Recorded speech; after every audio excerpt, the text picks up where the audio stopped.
Got a disabled vehicle right now backing up at the South Loop eastbound. That is going to be the eastbound 2 right lanes blocked right there at Demumbrian. Also checking for crashes. I see 165 southbound. This is going to be in Sumner County right there at Highway 31 West. That's exit 98. Traffic every 10 minutes every morning on Super Talk 99.7 WTN.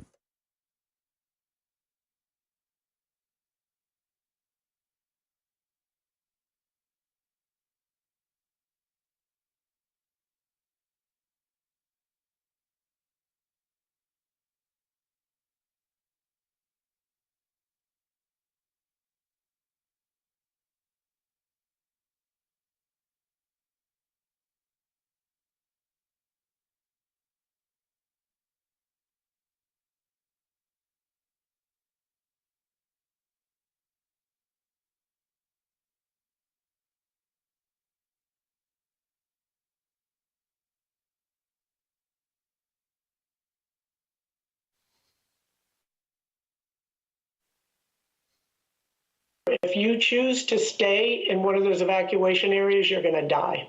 Wow. I mean, that is an incredibly blunt message. And I know you have a lot of experience dealing with these storms. You don't say something like that lightly, Mayor. Well, that's exactly what they're saying to the people of Tampa, St. Pete, and all across the state of Florida. They are getting ready to deal with Hurricane Milton. Currently, I believe it's a Category 4. It was a 5, came down a little bit. But that doesn't mean that it won't go back up. They are saying that by the time it hits the coast of Florida, and by some estimates that could be, I don't know, around midnight, Wednesday into Thursday, it could well be a Category 3 or 4 when it does hit. But there's a lot of stuff with this storm that is really dangerous. As we have seen, it's not necessarily the wind that you need to focus on. Everybody focuses on wind speed, and right now, the wind speeds are around 155 miles an hour. That's pretty significant. But it's also the rain, and this is going to be a big rain event. They're talking about perhaps as much as 8 to 12 inches of rain and surging tides that could be 10, 12 feet above normal. Now, what's really bad is that if you know anything about Florida, you know the state of Florida is basically flat. I mean, I think the highest point in Florida is about 75 feet above sea level. And so it's a very flat state. And when the tides go high and then the heavy rains come, the water has no place to go. And it can be a real problem for people in Florida. 1 million people are evacuating right now, and there have been gas shortages. Out of 7,500 gas stations in Florida, 1,000 are without gas. In the Fort Myers area, 70% of the stations have no gasoline. Now, the governor's working on it, and they got a plan. He gave a briefing on that and all the other stuff that people needed to know just a short time ago. If you choose to stay in one... Excuse me, here's the governor. I think the most recent models have it somewhere in Manatee County, just south of Tampa Bay. But I would just tell people, one, there's going to be impacts far beyond wherever the eye of the storm is. Two, you could make landfall anywhere from Citrus County down into southwest Florida. We'll know more over the next 12 to 18 hours. But just cones, all this stuff you see, the impacts will be broader than that, particularly with respect to storm surge on the west coast of Florida. I know that there's a lot of folks who have evacuated, who are in those areas, and you absolutely could get whacked with really serious storm surge. Really, almost every place on the west coast of Florida could get major storm surge. Demand for fuel, much more than would typically happen. What's happening is there's long lines, the gas stations run out of fuel, but the fuel supply is available. So then they ask for more fuel to be brought.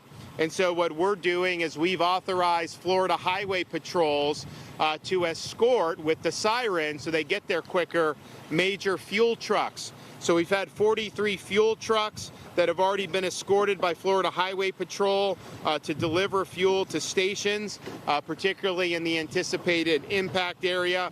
As of this morning, Florida Department of Transportation has removed over 1,300 truckloads of debris in a little over 48 hours. That's a huge, huge amount. We have hundreds of state search and rescue personnel, a total of 26 teams embedded in potential impact sites along the West Coast to begin immediate rescue operations as soon as the storm passes, should the need arise. I know a lot of people have left, and hopefully there's not a need for a lot of rescues, but those personnel will be there if they need. We have 5,000 National Guard that are on duty. That'll expand to 8,000 very, very soon. We have a total of 34 search and rescue aircraft. We've gotten a lot of support from other states, and we thank them for that. We have 450 tactical vehicles, including 140 high-wheeled vehicles, aerial, water, and ground National Guard search and rescue teams. This is probably the largest National Guard mobilization in advance of a storm in Florida history. That's pretty astounding. Now, they're still, of course, recovering from a Hurricane Helene, which came through the Panhandle. This is going through the central part of the peninsula, a direct hit probably on the Tampa Bay area or somewhere near there. And it will go all the way across the peninsula and end up in the Atlantic Ocean, probably still as a Category 1 storm. So it's going to dump, depending on the speed and a whole lot of other factors, could dump a lot of rain.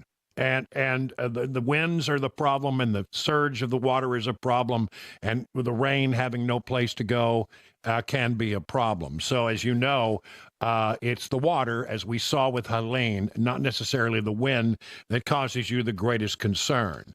As I told you earlier, the mayor of Tampa Bay is saying, look, you need to take this seriously. If you choose to stay in one of those evacuation areas, you're going to die. Wow. I mean, that is an incredibly blunt message. And I know you have a lot of experience dealing with these storms. You don't say something like that lightly, Mayor. I've never said that. And 10 to 12 foot surge. I mean, if this takes a jog to the south, that's going to save us from the storm surge. But it stays on the track that it's projected to be on right now. Or if it goes a bit north, would be even worse. Yeah, so it really does. Remember, it is, as you see a storm on the left side of the storm is considered the weak side of the storm. On the right side of the storm is considered to be the heavy, the dangerous side of the storm, where the winds really push the water up onto land, and that's where you have your big storm surges. So it depends on where that right side of the storm comes across the Florida Peninsula. But it's going to be a bad one, and a state that's already had a lot of problems. As you heard the governor say, they're still picking up debris from Helene, and they're doing a lot of work to get that, because this debris, if left there, could become a real problem. It becomes potentially projectiles picked up by the wind to do additional damage. But, I mean, you got a million people, think about that, who are now on the road trying to evacuate this area. And that is an overwhelming thing. Now, understand that some people from that area have made their way to Tennessee. So just on an odd chance that somebody who came from Florida to escape the hurricanes is listening, we'd love to talk to you about your experience. 615-737-9986. And as long as I've given out the phone number, another thing that I'm very interested in is anybody who is actively involved in the hurricane recovery efforts from Helene. If you've got a truckload going, if you're trying to put together some goods for those people, I would like for this program to be sort of a place where people can call in and tell us, come here, drop it off, we're going to get it there. 615-737-9986. So we'll continue to do that. So gas tracking service Gas Buddy reported that as of Tuesday morning, 14.5% of the gas stations statewide were without fuel. That's about 3% more than were without fuel on Monday. Florida Governor Ron DeSantis trying to tamp down panic buying with drivers topping off their tanks, which can make shortages worse. DeSantis said in a press conference that that there will be gas coming to these stations, as you heard him say, by police escort. They have plenty in reserve. It's not a matter of there not being gas in the state of Florida. There happens to be a shortage of gasoline that has been delivered to the station. So all we got to do is get it to the station, and everything will be okay. And that's why they're escorting by police. Let's go to line one. Adam is calling in. Adam, you're from Tampa, is that correct? Yeah, that's right.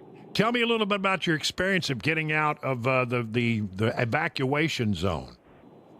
Yeah, so yesterday we left at about 1:30 in the afternoon, and we only made it to New Smyrna, or not New Smyrna, I'm sorry, Forsyth, Georgia. So it gave us we were on the road for about 9 hours, but didn't go as far as we would like to get, but stayed the night, and then now we're driving through Tennessee on the way to St. Louis. So you're going to go, why are you going to St. Louis? You got family there? Yeah, that's where I originally grew up from, so I figured, well, if we're working remote, might as well, like later on in the week, might as well make it an extended evacuation and go see some family. Well, there you go. So tell me about your property that you left behind. I mean, and your things that you had to leave behind. Do you feel like they're in danger? So for me, the town I actually live in is Safety Harbor, and where I'm at, I'm about 38 feet above sea level. So I feel pretty confident with my things, but in my area, every road around me is only about 6 feet above sea level. So that's why we made the decision to leave, because if we would make it, but then you wouldn't get out, and who knows how many days. And for Helene, we were stuck there. Both roads were flooded out. About 8 foot, 10 foot on both sides. Now, your trip out, did you run into any issues with fuel, et cetera? We're hearing a lot of stories about gas stations being without gas. Yeah, so actually, yesterday morning I had to go into the office to kind of get, wrap things up. And about 3/4 of the gas station on my drive into Clearwater, the gas stations had caution tapes around them. Some of them had sandbags over them.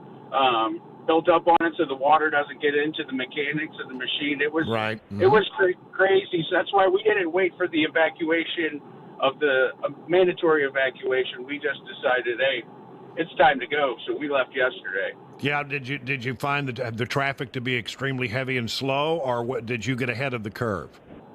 Yeah, we were probably right at the beginning of it getting pretty heavy. It was heavy on the interstates already, so it took us all the way up US 19, which is a small little road, but it was pretty packed the entire way.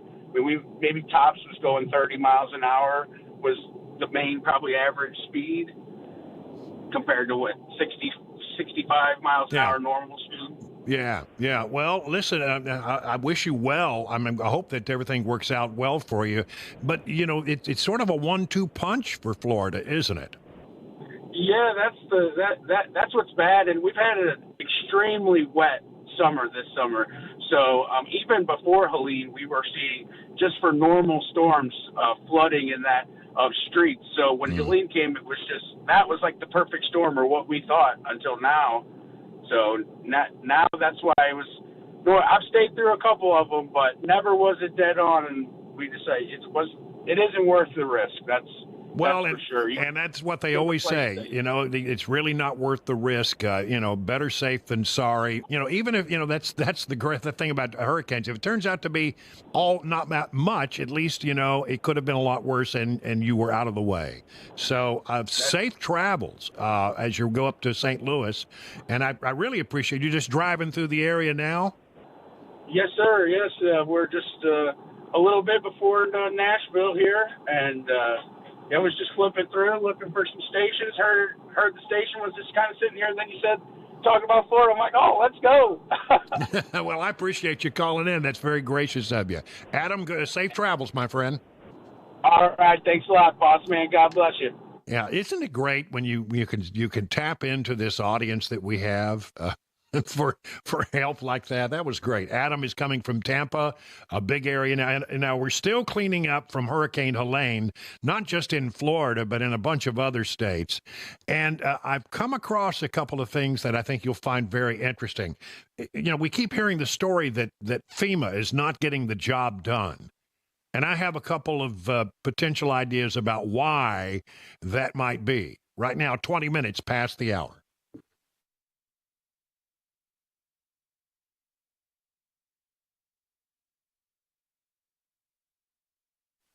Say, are your retirement assets structured to minimize taxes? Might be hard to believe, but many hardworking Americans like you could be overpaying on taxes at retirement. You could be taxed on your IRA, your 401k, and any other tax-deferred retirement accounts. Now, Beacon Capital Management is here to give you peace of mind. With the threat of massive tax increases just around the corner, your nest egg could be in trouble unless you take advantage of defensive tax-saving strategies now. Defend your hard-earned retirement savings by scheduling a free retirement tax reduction analysis today. No cost, no pressure, no obligation. If you've saved more than $250,000 for retirement, don't wait a second longer. Schedule your free retirement tax reduction analysis from Beacon. Just call this number, 615-488-9303, or visit askbeaconnow.com.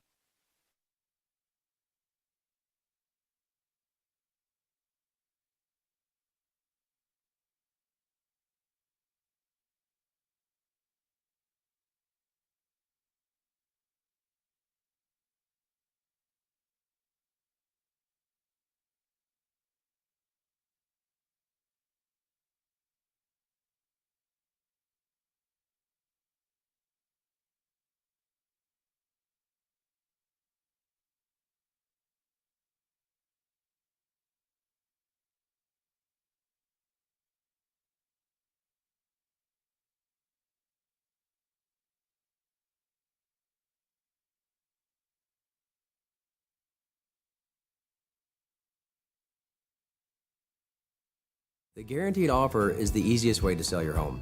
It's really simple. We bring you an all-cash offer. You close in as little as 21 days.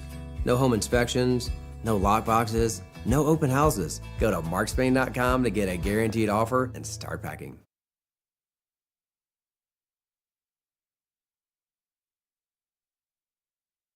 Did you know you're overpaying for your health and wellness products?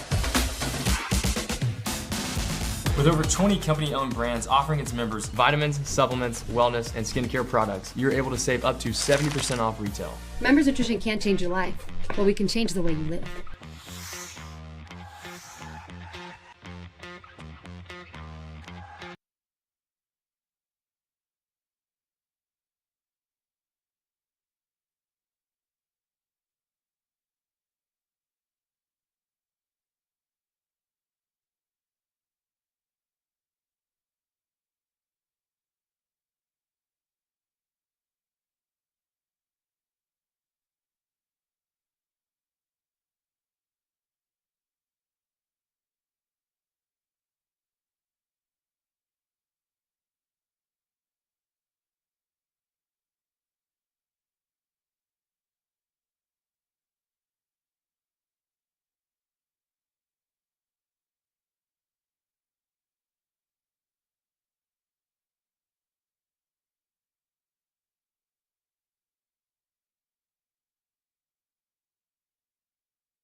Hear from the ones who've decided to stay to try to ride out Hurricane Milton. And in Tennessee, new rules have been filed that could make hemp flour illegal to buy by the end of the year. We'll tell you about it at 3:30 on Super Talk 99.7 WTN. Hey, that's Ken Weaver in the newsroom. Good afternoon, Ken. Good afternoon, Brother Brian. And there's Jeff Melanoff filling in for Chris Weber, who's taking a well-deserved week off. So, and not that I always learn these things at the last second.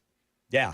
You'd think they would let me know. By the way, I'll be out next week. See ya. You will? Are you really? No, I'll just talk about that's what Chris does. By the way, I won't be here next week. I won't be. I'll see you later. Wouldn't want to be you. See you, be you. I tell you, I don't have any time off between now and the election. I just don't. I really feel like we need to make sure that we're doing everything we can to get the election covered, between now and election day, with one exception. And I know people will forgive me for this because this is one of those things that only comes along ever so often.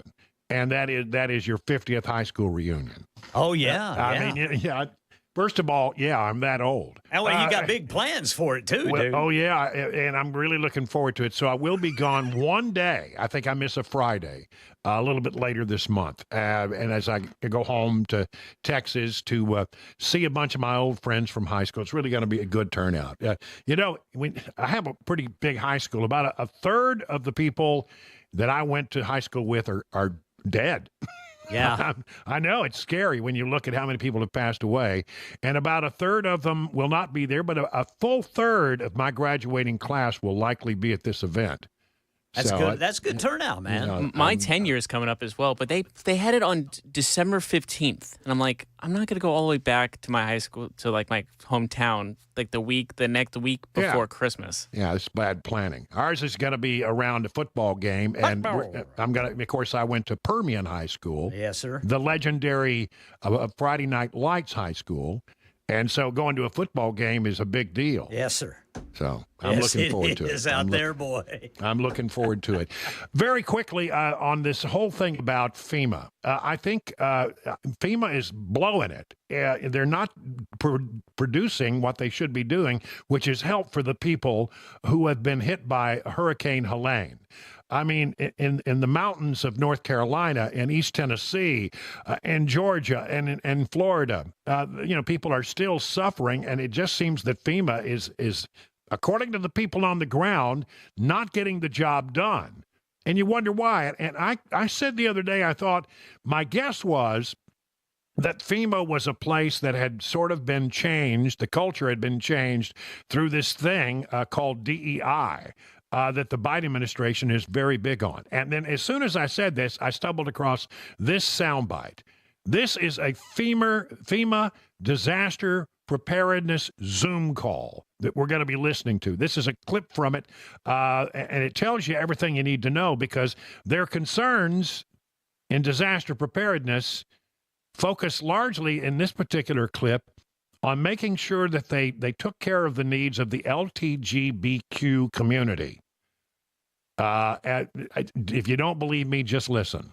Sparked a few things in my mind, thinking about preparedness and how you said, LGBTQIA people and people who have been disadvantaged already are struggling. They already have their own things to deal with. So you add a disaster on top of that. It's just compounding on itself. And I think that is maybe the why of why we're having these discussions is because it isn't being talked about. It isn't being socialized. We're not paying attention to this community. Thank you so much. Maggie. Thank you. There are a couple of things that are intersecting in my mind here. One of them is the culture of emergency management as an organization, as an industry in the United States specifically, not abroad. This has, and my cat sometimes does this, she gets really loud suddenly, so you'll have to just allow for the little meowing in the background. She has a cat. The shift that we're seeing right now is a shift in emergency management from utilitarian principles where everything is designed for the greatest good for the greatest amount of people to disaster equity. See, there's the problem. They're not focusing on, doing the best they can for the most people. They're picking and choosing the people that they want to help. But we have to do more, right? And so this topic is intersecting, I think, with a number of other topics where we have to look at policies and understand to what extent they have disadvantaged communities that had less assets, communities that had pre-existing vulnerabilities in accessing disaster-related recovery supports. Yeah, they're concerned about equity. There it is, the E in DEI. It's now time for the news at 3:30.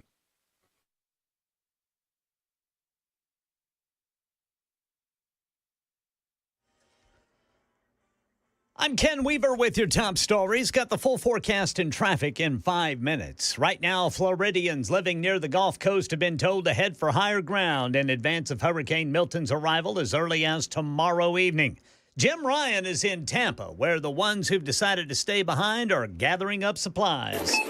Grocery stores are quickly running out of water bottles and non-perishable food items. Many are running short on ice, and that's where Becky Oldfield comes in. It's the cheapest ice in town. Her ice business is on fire thanks to a machine that cranks out 40 pounds every 8 minutes. No, I don't see us running out, and we're open 24 hours. To help victims of Hurricane Milton keep their food cold if the power goes out. Right now in Tennessee, new rules have been filed that could make hemp flour illegal to buy by the end of the year. The new rules take into account the amount of THC in flour after it is burned instead of before it is burned. THC is the part that gets you high. The new rules by State Department of Agriculture go into effect December 26th. And a new study in JAMA, the Journal of the American Medical Association, suggests that taking blood pressure the wrong way can lead to a wrong diagnosis of hypertension. Sherry Preston explains the right way to do it. For the study, blood pressure readings were taken one of three ways, with the arm resting in the lap, dangling on the side, or on a table with the arm level with the heart. That last way is the proper way to take your blood pressure. The other two ways, sometimes common at doctors' offices, led to higher number readings, and that could result in a misdiagnosis. Well, before you know it, the holidays will be upon us, and Keith Urban is going to headline and co-host Nashville's New Year's Eve Big Bash Live from Music City. News Channel 5 says that 5-hour star-studded special will include Kane Brown and Jelly Roll performing at Bicentennial Park, too. And more details are to come. That's the latest news. Traffic and weather next. I'm Ken Weaver, WTN News.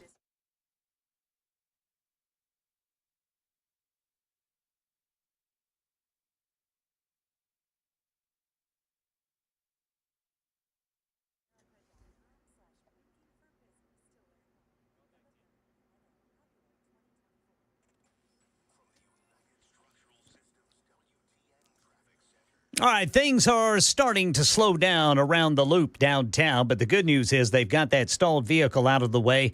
Their eastbound south loop at Demonbreun. We do have a couple of crashes to deal with. One is in Sumner County. This is I-65 southbound near the Highway 31 west exit.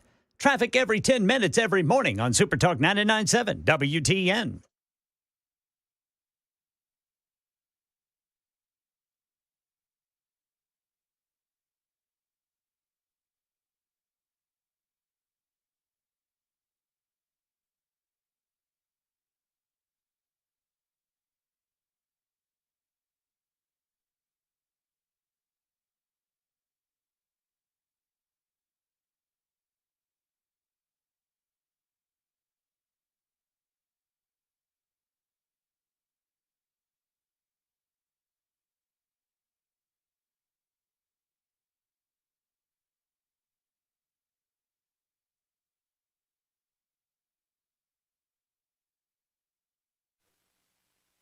Here's the forecast. Here's that commercial.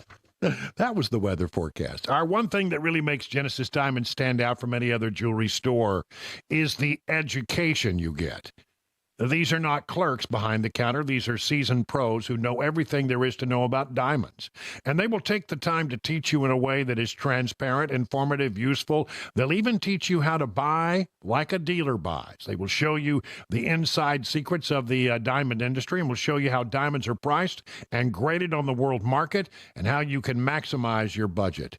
They will also teach you all about lab-grown diamonds and how you need to be very, very careful about where and how you buy these. And all of this is done in a relaxed, no pressure, no expectations kind of atmosphere. You know, they know most guys don't know a lot about diamonds, so they're committed to teaching you, not selling you. Then when you're ready, Genesis will give you access to one of the largest selections of GIA-certified diamonds in America. They will let you see 10, 15, 20 diamonds in your price range side by side so you can make an intelligent decision. I'm telling you, if you're diamond shopping, this is the place to go. It's a no-brainer. The education you want, the selection you need, the price you deserve, zero risk, zero pressure. Genesis Diamonds, voted best jewelry store, best place to buy an engagement ring 10 years in a row. 2 locations, Green Hills and Cool Springs.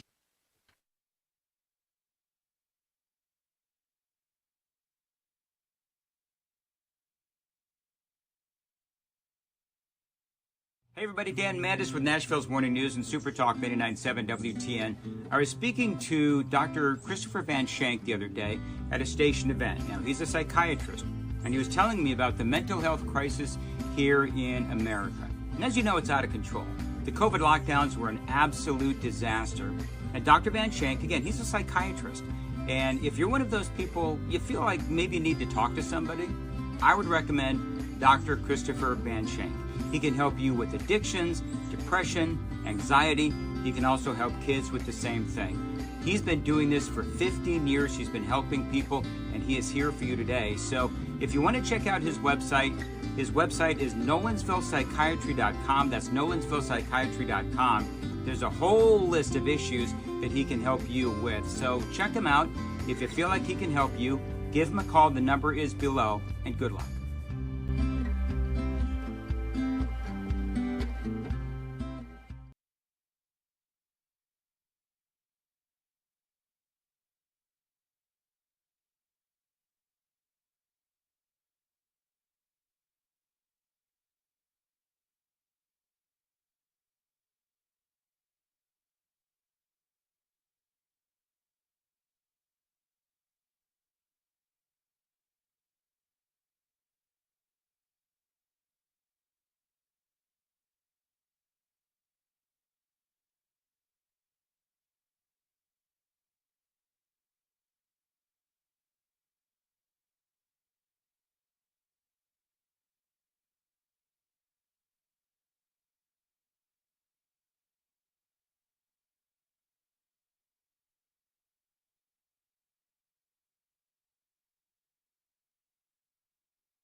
"38 minutes past the hour at 3 o'clock on Super Talk 99.7. Brian Wilson in the chair all the way till 7 o'clock with the drive. While we drive you home, drive home a few salient points, and if we're lucky at all, we'll drive the liberals just a little bit crazy. Listen, it is a beautiful day, this Tuesday, October 8th. And what is the temperature? I got 74 degrees. Wow. I just walked outside, and I was thinking, Should have had the show moved outside today because it's just gorgeous. You know, remember when you were in school, you used to ask the teacher, "Can we go outside and do class in the quadrangle?" Yeah, we had a quadrangle. Yeah, we had one too. Yeah, and and sometimes they would go for it. It's beautiful, but it's that kind of day. Usually there was a fight too. What school did you go to? The quadrangle? Oh yeah. Yeah. Oh my goodness. Before I move on from this whole hurricane news thing, I just think that there's a story that you need to hear. I've got some other stuff, believe me, but I mean, this one just sort of went. I went, are you kidding me? I mean, when you talk about what's going on with Hurricane Helene and then the oncoming onslaught that they're preparing for now, Hurricane Milton, you would expect that FEMA and its umbrella agency, the Homeland Security Department, to be all over it, to be focused on this like a laser beam, to the exclusion perhaps of just about anything else. You'd want those people, focused to make sure, because we're hearing stories about the Helene people that really are very troubling. They've lost everything. They may have lost their home. They may have lost their transportation. They may be stranded. Many people still don't have water, drinking water, and they're not going to get their running water back for, maybe a couple of months. Electricity is down. Communications are at zero, and there is a great, great need across a huge swath of our country. So you would expect that FEMA and by extension, the Homeland Security Department would be on this like a duck on a June bug. This comes from the Federalist. Homeland Security Secretary Alejandro Mayorkas reportedly went on a luxury shopping spree in Georgetown this weekend as residents across southern Appalachia continue to beg for emergency supplies. Mayorkas, who was impeached by the House of Representatives earlier this year for his handling of the border crisis, was spotted by the Washington Free Beacon strolling through the men's section of Sid Mashburn, a high-end menswear store surrounded by security. The Washington Free Beacon reported Saturday. He appeared to purchase some items at the store where suit jackets go for as much as $3,000. The Beacon noted that there are still more than 170,000 power outages in North Carolina alone, and the death toll from Hurricane Helene stands at 227. Residents across flooded-out regions of southern Appalachia, however, have been left without immediate disaster relief from FEMA, an agency Mayorkas oversees as part of the Department of Homeland Security. They desperately need oxygen for stranded homebound seniors. They need food, clean water, and shelter. The Federalist Matt Kittle reported Friday. Sadly, they also need body bags. Residents have literally been begging FEMA officials for critical supplies. Hurricane Helene crashed into Florida as a Category 4. You know all this. FEMA is typically proactive in disaster response efforts with pre-staged supplies set up where the storms are estimated to hit, but each support was completely absent. Such support was completely absent before the torrential downpour in Appalachia. And so in the midst of all of this dire situation, really, people in an extremely bad way, death, destruction everywhere, Mayorkas goes to Georgetown to do some high-end shopping at a very expensive boutique. If you don't know anything about Georgetown, it's a part of Washington, D.C. It's very upscale, very ritzy, and he's spending his time with his security team buying expensive menswear, while literally there are people suffering in the disaster zone. Tells you a little bit about what's going on there. Mayorkas. He was a disaster on the border. He's a disaster overseeing FEMA. He is perhaps the worst public official to ever serve as a public official. Just saying. In other news, we've been wondering, Kamala Harris, she says she has a gun. And now, apparently, we know what it is. She has a Glock. She told this to Bill Whitaker during that 60 Minutes interview, which has been so revealing. Here is Kamala talking about her sidearm. You recently surprised people when you said that you are a gun owner. And then if someone came into your house... That was not the first time I've talked about it. That's not the first time I've talked about it. So what kind of gun do you own, and when and why did you get it? I have a Glock. And I've had it for quite some time. And look, Bill, my background is in law enforcement. And so there you go. Have you ever fired it? Yes. Of course I have. At a shooting range. Yes, of course I have. She'd been to a shooting range where I'm betting, I don't know, Ken, I'm just going to make a guess here that she didn't hit the target because she hasn't been on target about anything else in her entire political career. Just a guess. But anyway, she has a Glock. Meanwhile, speaking of the Second Amendment and her right to bear arms, she's going to bear arms, but she doesn't want you to. But, isn't it interesting? I've always been sort of interested. She says we're not out to grab your guns, but then the other day when she was asked about, gun control, she had all these things she wanted to do that would infringe upon your Second Amendment rights. Isn't it interesting how the people who have armed security around them don't want you to have the security of having arms around you? There was a case before the High Court today, Second Amendment case. Supreme Court hears oral arguments in ghost gun cases, Garland versus Vanderstock. Even if the government wins, these raw material and manufacturing devices will remain beyond the scope of Gun Control Act unless Congress amends the law, says one legal expert. Here from the justthenews.com. The case deals with regulatory changes that the Bureau of Alcohol, Tobacco, and Firearms made in 2021 to the Gun Control Act in an effort to regulate unserialized firearms, or so-called ghost guns. The ATF changes to the law. Definition of firearm frame, and receiver drew a legal challenge from a group of gun owners as well as firearms rights organizations and manufacturers.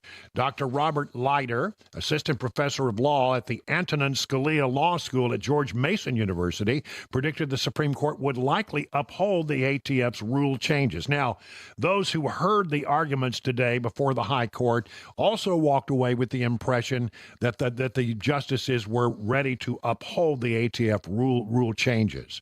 These 80% frames look like handgun frames and come fully functioning with minor modifications.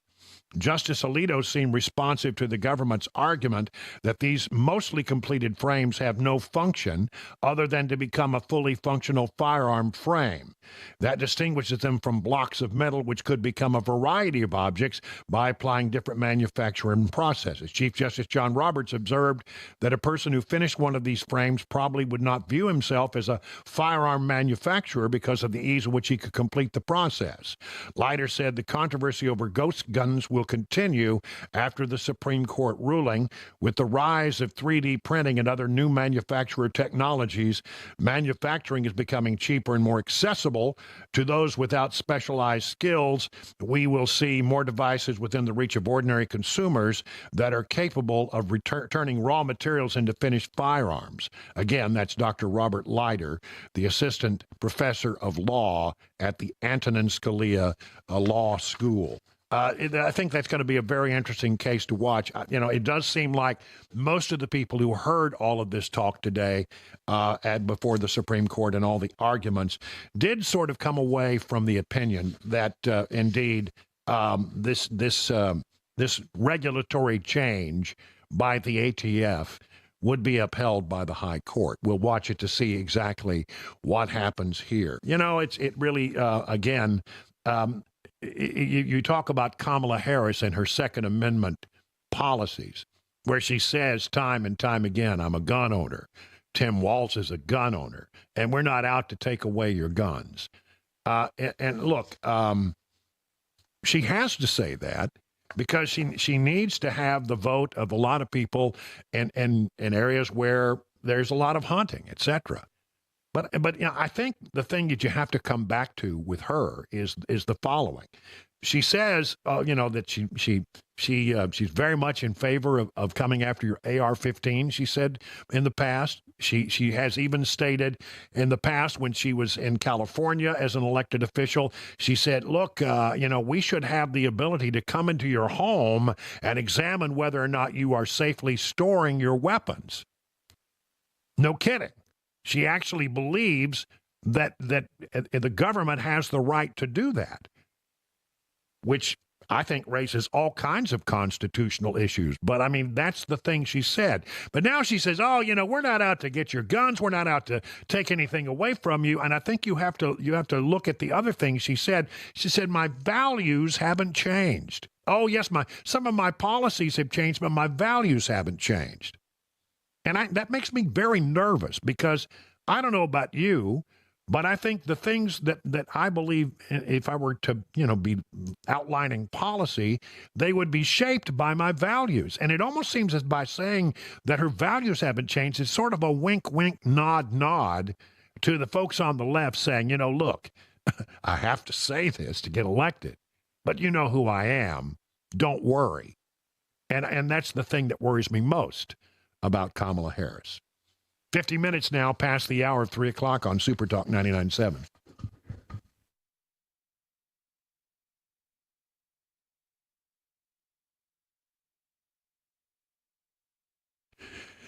Well, if you're a fan of Legend Steakhouse like I am, you can enjoy some of those same flavors right at home off your very own grill. How about you take it to the tailgating party where you're grilling out, before the big game?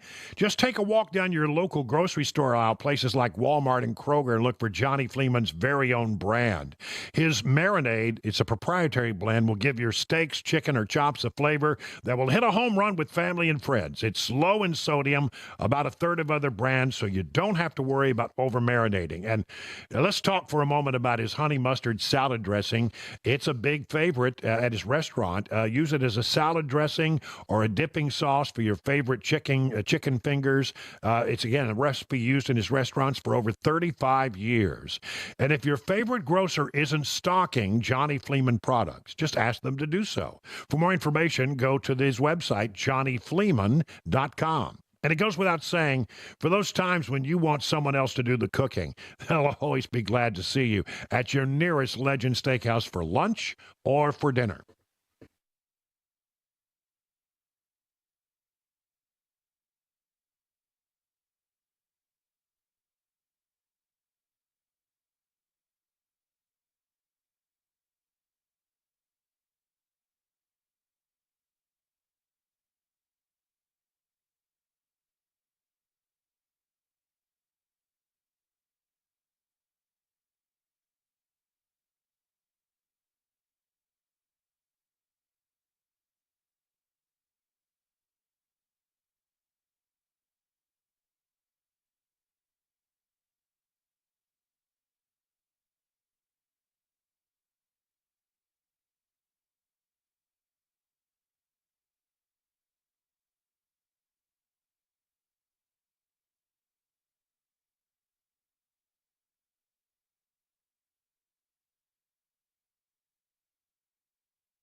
Hey, what's up, guys? It's Matt Murphy in the middle of downtown Franklin, Tennessee. We've talked so much about Savory Spice. I thought, why not show you the place? So let's go on in and see what's popping at Savory Spice. As I've always said, you will smell the spices even before you walk in. I can smell them right here in the doorway. Come on in and let's introduce you to the one and only Holly, who is the owner and proprietor of Savory Spice. Say hey, Holly. Hello, everyone. Now, enough about Holly. Let's talk about spicy and easy products like the incredible taco soup, which, as I said, you put this in a crock pot, you put all the ingredients that it tells you to buy right there, you put the spices in, and it's so easy. So if you don't know what you're doing around the kitchen, it's a perfect way to find your way around the kitchen, as is the Mediterranean dill risotto. Now, for the holidays, pumpkin pie spice. What doesn't it have, Holly? Pumpkin. Doesn't have any pumpkin in it. That's a fun fact for all of you kids out there. Now, if you stop by Savory Spice, either in the Franklin location or at L&L Market, you can get yourself a sample of the dill dip, which is my absolute favorite. Just tell them Matt Murphy sent you to Savory Spice with purchase now. So come by Franklin or L&L Market in Nashville and come see Holly and the entire crew at Savory Spice.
An unprecedented National Guard response ahead of Hurricane Milton. Israel says it's already killed the next man up to lead the terrorist group Hezbollah. Got these stories and more at 4 on Super Talk 99.7 WTN. All right, let's take a look at the markets and see how they're doing here today. We got green screens on major indices. Dow Jones Industrial up 126 points, S&P up 55. The Nasdaq is up 259 points. Wow, that's about 1.5%. So what's driving the markets? Well, let's check in with Ty Draper over at Beacon Capital Management to find out. Hey, Ty, good afternoon. Hey, good afternoon, Brian. Yeah, markets rebounded nicely from yesterday's sell-off as oil prices eased off their market highs. Traders are feeling like the economy is better than expected, which is fueling fears, though, that the Treasury might drag its feet on future rate cuts.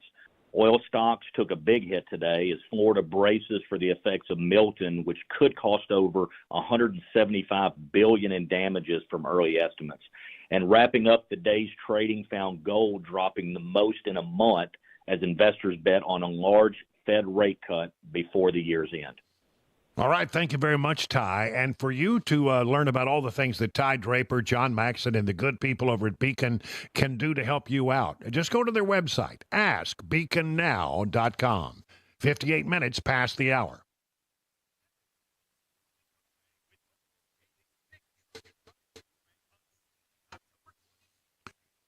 So when do we do this, the other spot?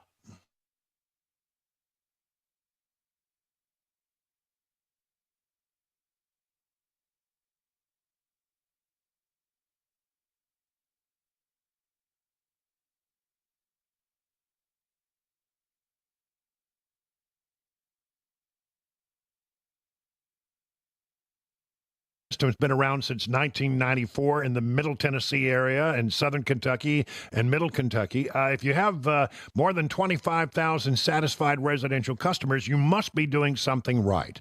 Now, we've had the perfect weather for you maybe to have a foundation issue. Have you looked around your house lately? Do you see cracking bricks or walls that are bowing or doors or windows sticking? You know, after hot, dry weather and then it's followed by a big rain, that's when you can really start to see these problems emerge. In fact, the folks at USS are coming out to my house tomorrow to do some work in that regard, and I'll tell you how that goes. If you find that your foundation is settling, give them a call. You may want to also check right now with all the rains that we had, see what kind of situation you have in your crawl space, standing water in your basement. Do you have problems in your cracked basement floors? Listen, take a look at that. They're good at that kind of stuff, and they can help you out. Also, what about your concrete? Is it sinking? Is it sloping? Is it tilted? Has your patio shifted? Sidewalk shifted? Listen, they've got a thing called the USS Polylift system. They say, it's quick and a lot less expensive than replacing it. Don't replace it. Raise it. Here's the number, 615-488-7855. Learn more at USSTN.com.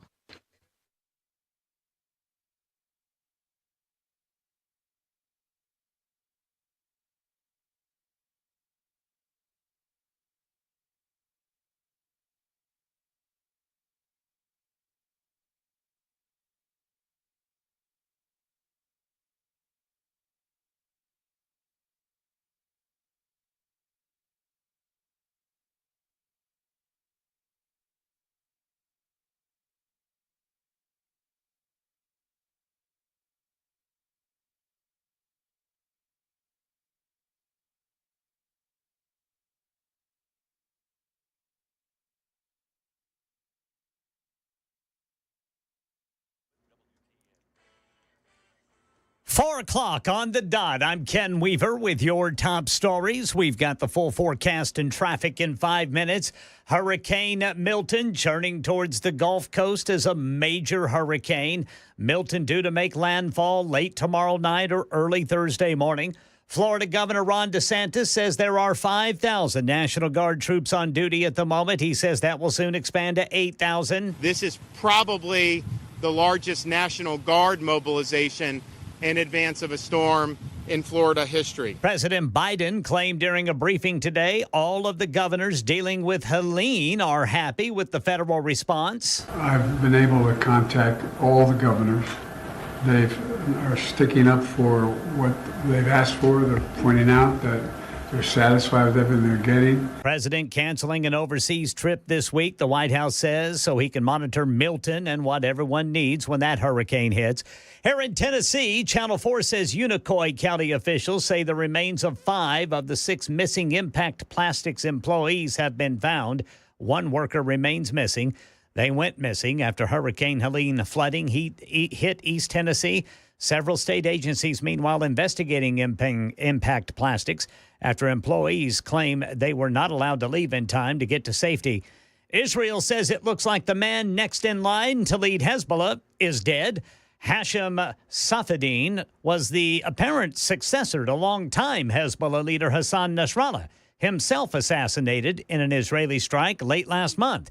Here's more from Patrick Reevell in Beirut. Israel is saying it was believed he was killed in a huge strike here last week. It's true that Safi ad-Din has not been heard from since then, and Israel is now saying that he was killed, that they believe he was almost certainly killed, and they are being triumphant and saying that this is a huge blow to Hezbollah, and that is correct. It is a shattering blow to Hezbollah, which was already reeling from the loss of Nasrallah. Right now in Tennessee, new rules have been filed that could make hemp flour illegal to sell by the end of the year. News 2 says these new rules mean that a product's THC content, the part that gets you high, would be determined by how much is in a product when it's burned instead of before it's burned. These new rules take effect on December 26th. And entertainment news.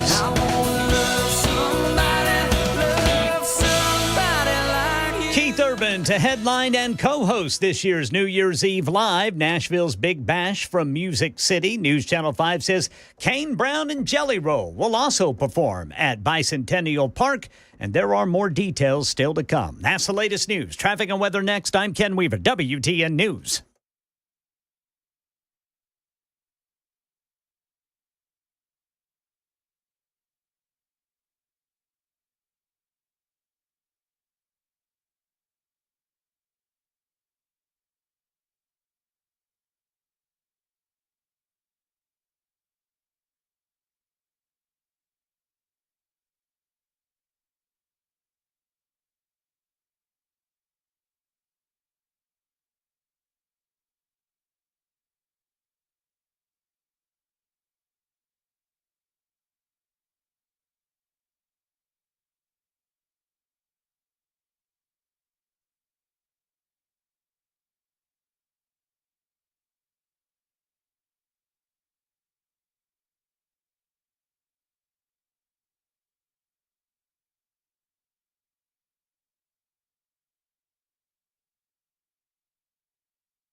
All right, checking the South Loop going eastbound at downtown. It is really backed up between Charlotte and Demonbreun.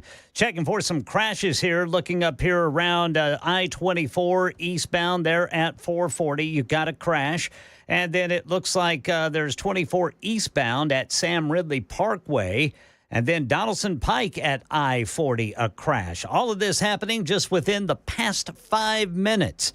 Traffic every 10 minutes every morning on Super Talk 99.7 WTN.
Good afternoon, everybody. 7 minutes after the hour of 4 o'clock on Super Talk 99.7. Brian Wilson in the chair all the way till 7 o'clock on this beautiful, beautiful fall day, Tuesday, October 8th. We got a good show lined up for you all the way. A lot of stuff to try to unravel as we get closer and closer to Election Day. Are you getting nervous about it? Well, I got to tell you, it's really close. It's really close. Looking at the polls, if you believe the polls, it's really tight. One of the things that I would say is it's really tight in some of these battleground states, and chief among them is the state of Arizona. Arizona, if you go back to the 2020 election, Arizona was decided by a margin of less than 11,000 votes. And in Arizona, you know, there are real questions about whether or not there is an effort to register people who are in this country illegally to vote in the upcoming election. And the left will say, well, there's no proof of that. No, where's your proof that illegals are being registered to vote? All right, I've got a little proof. This is a video taken by an organization called Real Muckraker, an undercover video, a guy at what looks to be a grocery store talking to a guy by the name of Pedro Aguilar. Now, it seems that maybe they had some advanced knowledge that this was the guy that you reach out to. But they go and they engage this guy in a conversation. And they say, look, and this is all in Spanish. Let me just hear a little of it. It's in Spanish, and the audio is really, really bad quality. But I want you to hear that it's real, the thing I'm talking about. Ahorita, pues, estaba viendo igual, había escuchado como varios lugares como Washington, Nueva York, que estaban haciendo como... See, they're speaking in Spanish, and it's very distorted, but, I mean, we've got the translation up on the screen, and so I'm going to tell you some of the things that are being said here in this conversation with Pedro Aguilar. He says, look, I'm looking to find out, how to become a citizen, and I heard that there was somebody down here that could help me. Are you that guy? And they start having this conversation. And at first, Pedro is a little apprehensive in having a conversation. But at some point, he sort of loosens up and feels comfortable about the conversation. And the person approaching him said, look, I'm here thanks to DACA, but I'm looking how to apply for citizenship so I can vote. And he says, well, do you have a driver's license in Arizona? You just need that and your residency. And then he says, look, I can get you the paperwork, I can get you the pens and the paper and help you fill it out so that we can get you registered to vote. The man then tells the DACA alien to bring his friends to get registered to vote as well. I'll register all of you. I will bring the pens, the form, all of that. So this video is now out there. And they're trying to figure out exactly where the video should go, what kind of election integrity activists to hand this over to. But they're asking all of these people, said, just out of curiosity, are you registered to vote? A month ago, they had the same kind of conversation in an apartment complex. Out of curiosity, are you registered to vote? Yes, we've already registered. Are you a citizen? The reporter asked. No. He said. So there are people in Arizona who are, by the way, this Pedro Aguilar says in the video that he's the cousin of a state representative. So he tells us it doesn't happen. But I mean, this is the kind of stuff that's really hard to lock down. But this undercover video seems to show that in the area of Arizona, in Phoenix, Arizona, at a grocery store, there's a guy who works to make sure that people who are not in this country legally are registered. First of all, they try to get them registered as citizens, but at the very least, get them the proper paperwork so they can fake it when they go to cast their ballots in this upcoming election, something they should not do. It's real. It's not made up. So just remember that when everybody says, oh, well, there's no real evidence that people are doing that. Yes, there is. Yes, there absolutely is evidence. Yesterday, we told you the story of what's going on in St. Louis, where illegal immigrants, let's say they're illegal. They're here on work visas, but they're not citizens, are being peppered with all kinds of documents suggesting that they should vote in the upcoming election by a union that represents them. Why would you be peppering people who are not legal citizens in this country to vote in the upcoming election? It's happening. It's happening all over. That's, Elon Musk said the other day that anytime you see a situation where they are against the idea of voter ID, you can pretty well bet that they're playing games and that voter integrity is really questionable in that particular state. And I think he's right. Kamala Harris on The View today, she says, looking back over her time as vice president, she was asked, would you do anything different than Joe Biden did? She couldn't think of a thing. Here is Kamala Harris from The View. Would you have done something differently than President Biden during the past 4 years? There is not a thing that comes to mind in terms. There's not a thing that comes to mind? Kamala Harris says that there's nothing that comes to mind that she would do exactly what Joe Biden has done? Well, we know Joe Biden has been a disaster as a president. What she's essentially saying is, if you elect me, there won't be any changes. I'll do the same things that Joe Biden did. During the past 4 years. There is not a thing that comes to mind in terms of, and I've been a part of most of the decisions that have had impact. Wouldn't change a thing. Wouldn't change a thing. We're looking again at this 60 Minutes interview that was done with Kamala Harris over the weekend with Bill Whitaker asking the questions. Now, you may have your issues with 60 Minutes. You may have your issues with CBS News. I got to tell you, Bill Whitaker, he asked some hard questions. He really did. Here is Bill Whitaker questioning Kamala Harris on the border policy of the Biden-Harris administration. I've been covering the border for years, and so I know this is not a problem that started with your administration. Correct.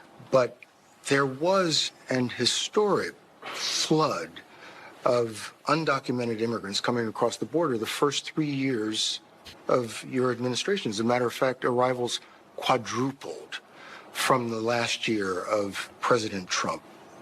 Was it a mistake to loosen the immigration policies as much as you did? It's a long-standing problem, and solutions are at hand. And from day one, literally, we have been offering solutions. What I was asking was...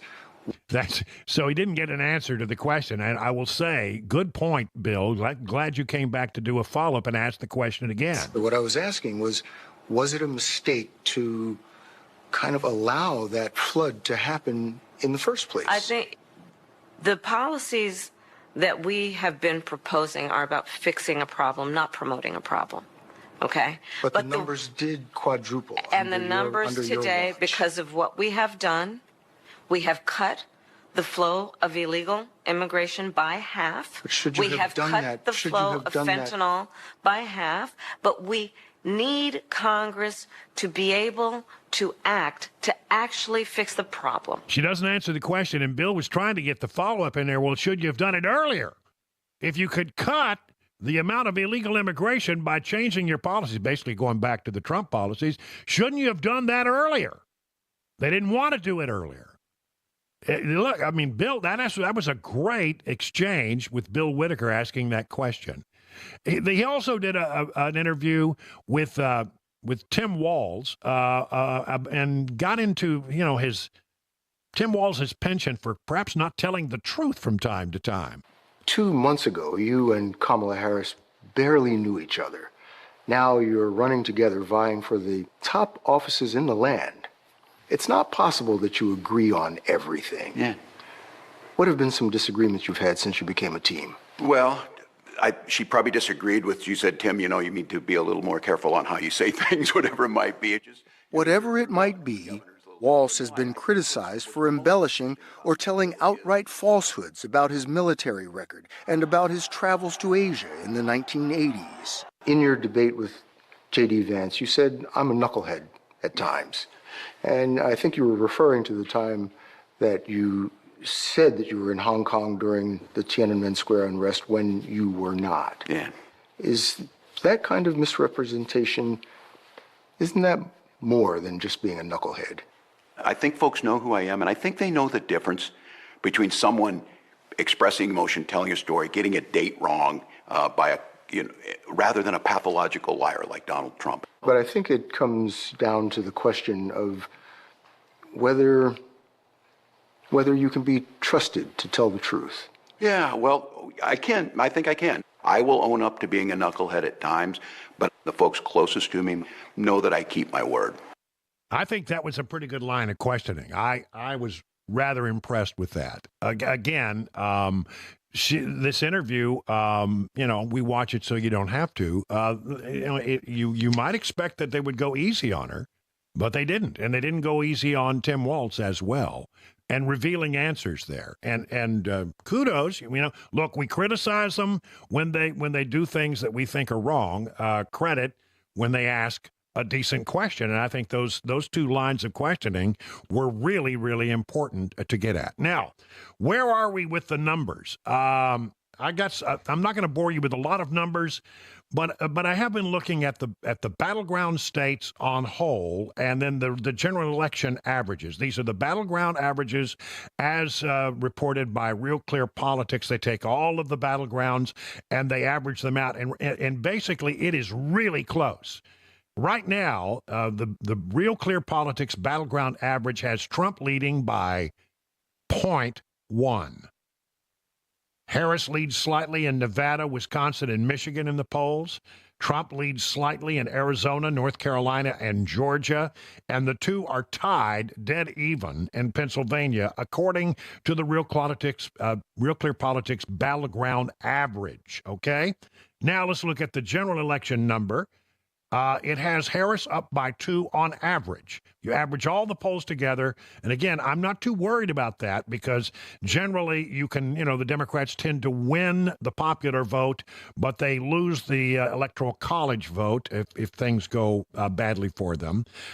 This time, though, however, when you compare where we are now in the general election average to where we were in 2020, right now, Harris up by 2 in the general election average. In 2020, in the general election average, Biden led by 9, and he won.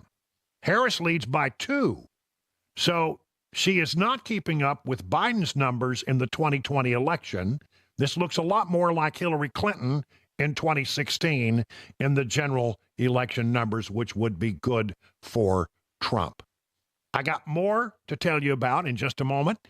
Right now, 20 minutes past the hour.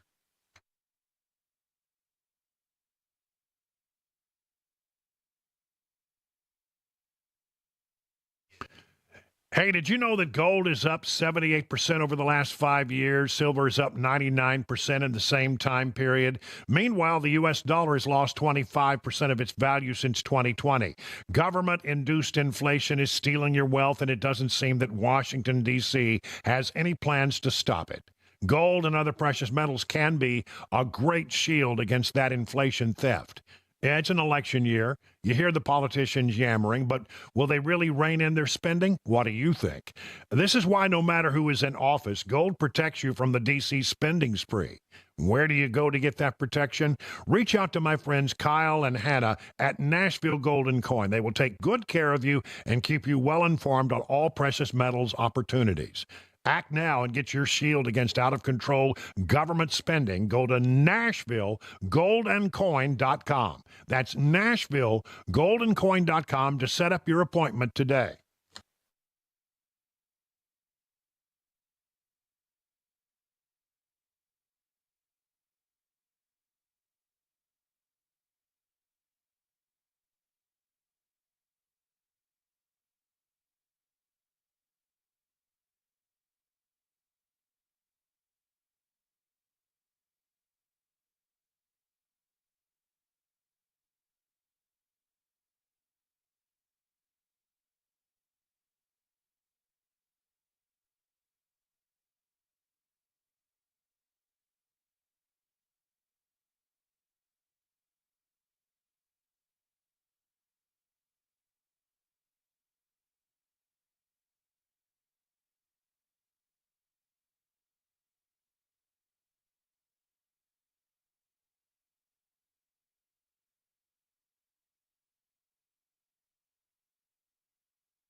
Hurricane Milton's back to a Cat 5. Governor DeSantis tells about his conversation with President Biden. Israeli Prime Minister Benjamin Netanyahu giving the people of Lebanon an ultimatum. These stories and today's closing money news coming up at 4:30 on Super Talk 99.7 WTN. Thank you, Ken Weaver in the newsroom. He's back there in the newsroom closet there behind the glass, pushing the buttons in the absence of Chris Weber, who's taken a day or two off, is Jeff Malinoff. Jeff, thank you for joining us and being on board today. Greatly appreciate your expertise. You're pushing the buttons really well. It took me 11 years, starting freshman year of high school. I think I'm finally starting to get the hang of it. Well, okay. Well, I think, Chris, that Ken and I will be the judge of that, but keep trying. Yeah, you just push and release. Yeah, push and then release. And release. But it's not just in pushing the button. It's know when to push the button. Yes, sir. And where to put the little slide. If you get the slide too high, oh my God. good. I'm in college radio all over again. It's not good. and we're in stereo, by the way. Jeff, I've never played this little trick on you. We're in stereo here, so I can come over here from the left side of the stereo. I hate that. And I can go over to the side, this side over here. Oh, I don't like it. We're in full stereo mode here on Super Talk 99.7. It's like that moment when like you have your old iPod headphones and one's not working. That's what that feels like. Next time I read that hemp story, I need you to do that, Brother Brian. Are they going to take away your hemp? Your gummies, are they going away? It looks like the flower may be about to wither. All right, we were talking about politics here a moment ago, and before all this silliness we began with, and I want to give you again a number readout by this Harry Enton guy. He's the number cruncher at CNN. You may have your issues with CNN, but I got to tell you, I like this Harry Enton guy, and he's making a point here that the battlegrounds, as I told you a moment ago, very close. The average in the battleground states, Trump by 0.1. I mean, that is essentially tied. And so the question is, the thing that we don't know about the polls, and it's an impossible thing to know, is whether or not the pollsters are still underestimating the strength of Trump. Now, if they are underestimating the strength of Trump, this is going to be a good election for Trump. But if they get it right, it could be very, very hard to predict all the way up till Election Day. I don't really give a hoot about the national polling. It could tell us about trends, but not much more. Look, these are the battleground states, right? These are the 7 we've been looking at. We got 4 weeks to go until the election. Look, the Great Lake battleground states, as close as they've been. Harris by a point in Pennsylvania, 2 in Michigan, 2 in Wisconsin. Way too close to call. You come over to the right side of the screen with me. Sunbelt battleground states. You see more red on this side of the screen than blue. We do see Harris up by a point in Nevada. Again, way too close to call. Trump by a point in North Carolina, Georgia, 2 in Arizona. This has been the consistent story since Kamala Harris got into the race, right? That is that she has done better in those Great Lake battleground states. She has closed the gap in the Sunbelt battleground states, but still friendlier terrain for Trump than those Great Lake battlegrounds. So I consistently say this race is too close to call. So I decided to go back through history, okay? And this, to me, says everything. How much do the state poll averages miss by, all right? The average error since 1972 in the close races in those battleground states we've been looking at, 3.4 points. 3.4 points.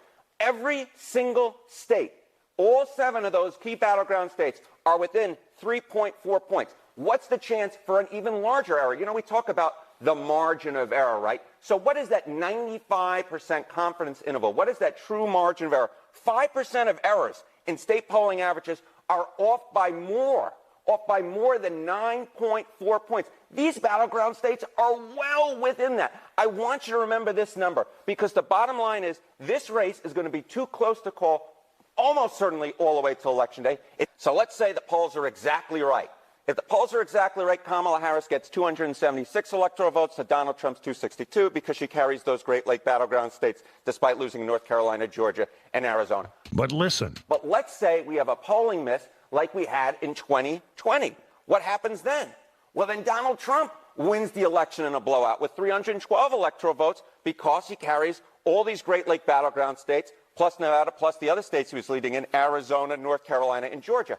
But the real thing they tell us is that this race is too close to call. We're probably not going to know who's going to win for another month and perhaps another month and change. Yeah, as we pointed out, here's the thing that I think is really interesting. And let me go back over this one little factoid because it is big. Again, in the general election average right now, Harris is up by 2.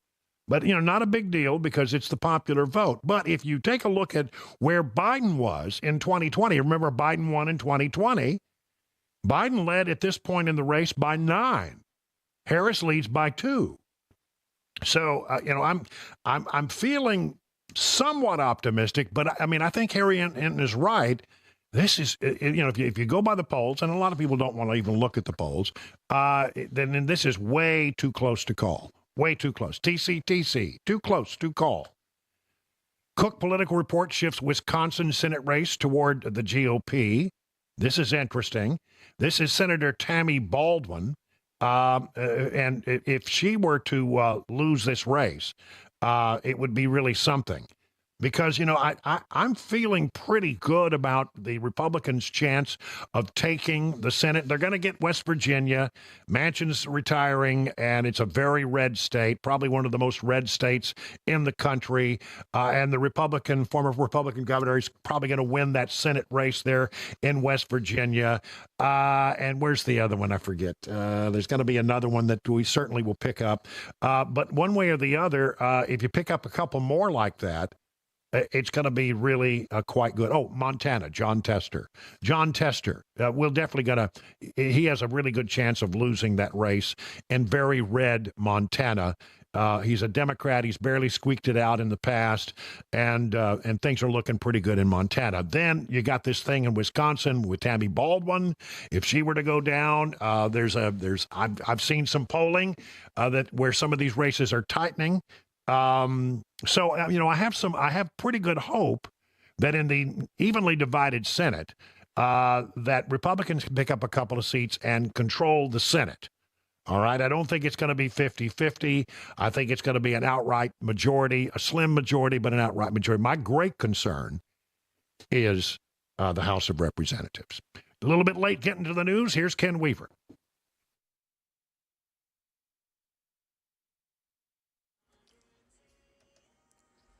Full forecast and traffic coming up in 5 minutes. Right now, Hurricane Milton is back to a Cat 5, set to make landfall tomorrow night or early Thursday just south of Tampa Bay. Florida Governor Ron DeSantis says he's been in touch with state and federal officials. I've also spoken to the president and the FEMA administrator. We've had our request approved for pre-landfall. We will get a landfall, major disaster declaration approved once the storm hits. And that will be things like debris removal and individual assistance. Yeah, the Mideast remains on edge. Israeli officials said Tuesday their forces killed the replacement for Hezbollah leader Hassan Nasrallah. Prime Minister Benjamin Netanyahu also delivering an ultimatum to the people of Lebanon, urging them to revolt against Hezbollah. You have an opportunity to save Lebanon before it falls into the abyss of a long war that will lead to destruction and suffering like we see in Gaza. Money News, Michelle Franzen. Stocks regained some ground thanks to falling oil prices. The Dow added 126 points, the S&P gained 55, and the Nasdaq soared 259 points. Both Brent and U.S. crude fell 4%. Chipmaker Nvidia also helped, rising 4%. Wall Street held firm even though markets around the world sank on swings in China. Beijing surprised investors when it didn't roll out another stimulus package to correct its struggling economy. Stocks tumbled 9.4% in Hong Kong for their worst day since the 2008 global financial crisis. McDonald's isn't loving its beef suppliers. The fast food giant is suing Tyson, JBS, Cargill, and National Beef Packing Company, alleging price fixing. PepsiCo is lowering its sales forecast for the year after seeing consumers push back on rising prices and smaller product sizes. That is the latest news, traffic, and weather next. I'm Ken Weaver, WTN News.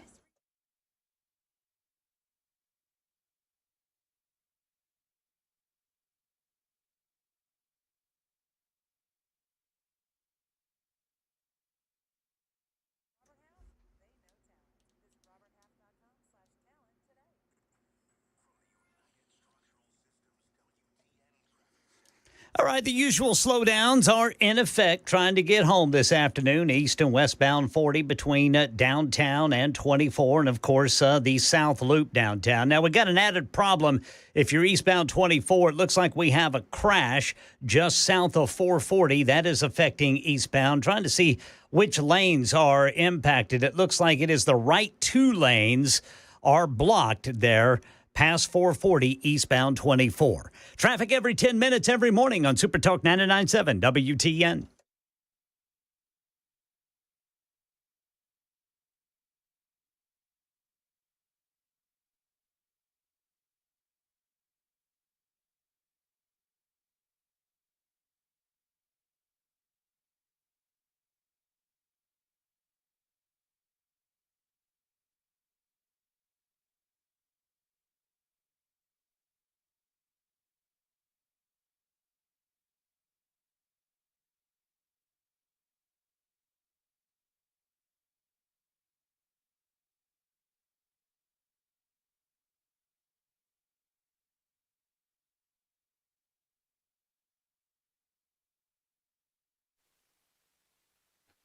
Let me tell you about the Wellness Institute of Nashville. If you've been listening, you know who I trust with back pain, the Wellness Institute of Nashville. So if you're having back or knee pain, or maybe just problems in general with your the way you feel because your back or your neck is hurting, give them a call today at 615-246-5009 to get the help that you need. But I want to tell you about something that's important to the docs over at the Wellness Institute of Nashville. They're throwing a community party in their backyard at the Charlie Daniels Park in Mount Juliet. This is October. This is this coming Friday. And the gates open at 5:30. The show starts at 6:30. The event is 3. It's honoring our local police officers, firefighters, first responders, and veterans. Now, listen, the Artemis Pyle Band, with founding members of Leonard Skinner, will be playing all the hits. Colin Ray will be there for a full concert set. Colin is revealing a brand new song just for this event. It's a concert you do not want to miss. And members of the Super Talk 99.7 WTN team will be there on site and helping to host the event. So bring your lawn chairs, blankets, and bring the family. An all-ages event. Get ready to party at the biggest community event Mount Juliet has hosted. Love Our City concert, sponsored by Dr. Mitchell and Dr. Ashley of the Wellness Institute of Nashville. That is this Friday. Gates open at 5:30.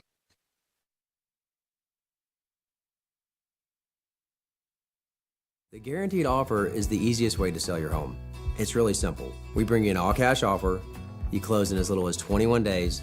No home inspections, no lock boxes, no open houses. Go to markspain.com to get a guaranteed offer and start packing.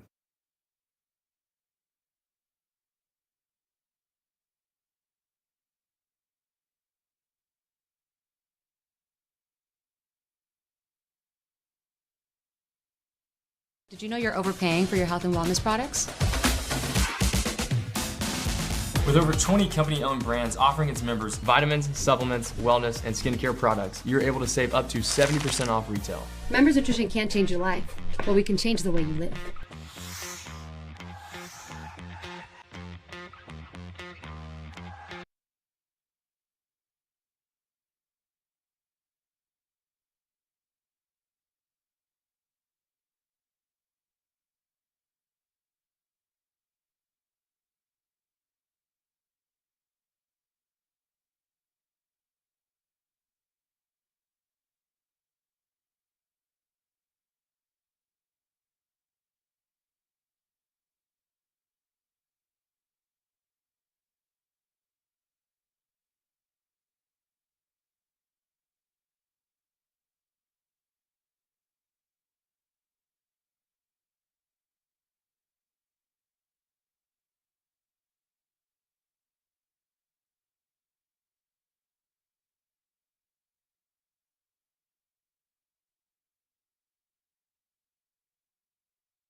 It's 40 minutes now past the hour of 4 o'clock on Super Talk 99.7. Gorgeous day. I mean, just a great afternoon out there. 73 degrees as you're driving home.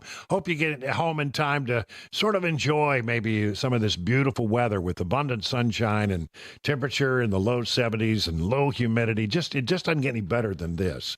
You know, in this election season, you've heard the Democrats say from time to time that, you know, what we really need to make sure that the wealthy are paying their fair share.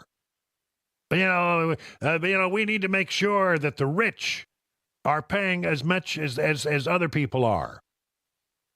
How many times have you heard the Democrats talk about this? I want to disabuse that notion. because it turns out rich Americans, people who have done well in their lives, I don't think we should attack people who are successful unless that you can prove that they're not pulling their share. Here's an interesting thing. Listen to this. The top 1% of earners, the 1% pay nearly 46% of all taxes. This according to an analysis of the National Taxpayers Union. So 1% earners, the top 1%, pay nearly half of all the taxes. Really? Did you not know that? Okay, let's look at the top 5%. If you've worked hard and you would be considered in the top 5%, you'd be a wealthy American. People in the top 5% pay more than 65% of federal income taxes.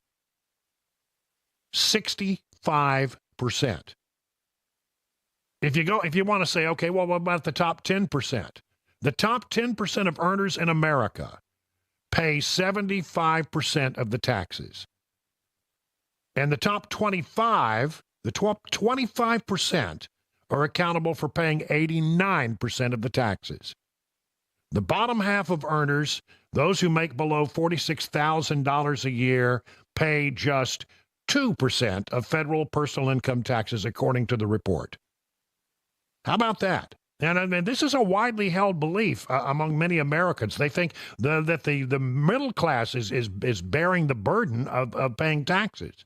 That's not true. 60% of Americans think middle-income households should shoulder the highest tax burden, and only 18% are correctly identified that it's high-income earners who carry the load on taxes.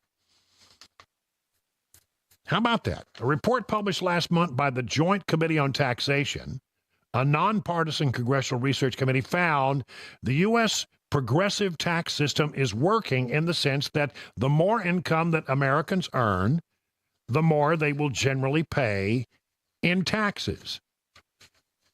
Now, there may be a point about corporations. Some corporations, skate by, taking the loopholes. And when I hear Democrats talk about, well, we've got to close the loopholes. We've got to close the loopholes so corporations start paying more. Okay, I just have one question for them. Who's responsible for writing the tax code? Congress has always been the body responsible for writing the tax codes in America. Congress writes the tax codes. And Congress has been at times controlled by Democrats. They've done nothing to close the loopholes. Why? Well, because those people make donations, don't they? So, when I hear Democrats say we've got to close the corporate loopholes, I say, shut up. You've had the opportunity. Corporate tax rate sits at 21%. And that's in line, by the way, with other major advanced economies, though some companies are able to pay significantly less through loopholes and deductions that the Congress put in the tax code.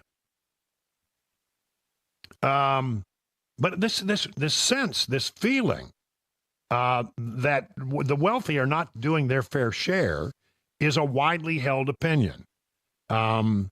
Recent polling has found that increasing taxes on the wealthy and corporations generally popular political idea. A 2023 Pew Research Center survey found that 60% of adults said that corporations and the wealthy don't pay their fair share in taxes. Democrats and left-leaning independents are far more likely to feel that way, although 4 in 10 GOP voters and Republican leaners agreed. So even some members who are within the sound of my voice believe that we need to have the rich pay more. About 2/3 of Americans supported raising taxes on large businesses and corporations, and 61% said the same about households with annual incomes over $400,000. Look, I'm all in favor of everybody carrying the fair weight. I think everybody ought to pay something in taxes. They ought to have, some money in the game. They get, the people who get the most benefits pay, it would seem in many cases, the fewest taxes. And that's, I guess that's just the way it works. Democrats and left-wing independents. I can't believe that. I mean, 4 in 10 GOP voters agreed that we need to increase taxes on the wealthy, but the wealthy are already carrying the major load, according to this story. I found this, by the way, this story on the Fox 17 website. It comes from TNND. I don't know what that is, but I think it's a very interesting and well-researched article. And then the other thing we're hearing a lot of from the left right now is, well, you know, we've got to stop this price gouging that's going on. Kamala Harris talking the other day about how we got to fix high prices and that these corporations are gouging people. And on that, I'm going to call, because it is. It's not true. This story from the Washington Times, I loved it. Vice President Kamala Harris has centered her anti-inflation agenda on combating price gouging, saying that corporations are greedy villains padding profits by jacking up the prices. Yet economists and even Ms. Harris say there is scant evidence that it's actually happening. See, that somebody said, I think this is just exactly right. Here it is. Joshua Hendrickson, an economist at the University of Mississippi, says, Harris doesn't have a good way politically to attack this problem. She needs a scapegoat to blame for the rising prices because the actual answer is that the Biden-Harris administration's policies are to blame. That's right, because it's about inflation. There's no evidence that grocery prices have risen because food companies and grocers are price gouging consumers. Since 2019, industry wages have risen 15% for grocery workers compared to food manufacturing section. See, the problem with inflation is that when inflation happens, and remember, we went up to 9.1% in inflation. What happens in inflation? In order to keep your people working, you've got to give them raises so they can survive, or they're going to go someplace else. So, and you know, companies, they have to pay their people more because inflation is there and it's costing people more to live. All right, so that's part of it. The other part of it is inflation jacks up the price of all the things you need to do your job. Gas prices go up, you have to pay more. You can't just absorb that. You cannot take a loss in a business. You have to break even or make a little profit, but not an obscene amount of profit. Just to make a profit sometimes, you know, you've got to raise your prices. If you absorb the cost of inflation going up and all of the things that you need to make the product or produce the goods and services that you provide, and you just, you know, you don't raise your prices because your costs have gone up, you're not going to be in business very long. Come on. I mean, this is basic supply side economics. This is supply and demand stuff. Very easy to understand. But it's politically popular for Democrats to say, hey, look, the rich aren't doing their part. Hey, the corporations are gouging you. They are not gouging you. And the shrinkflation thing is also a bunch of...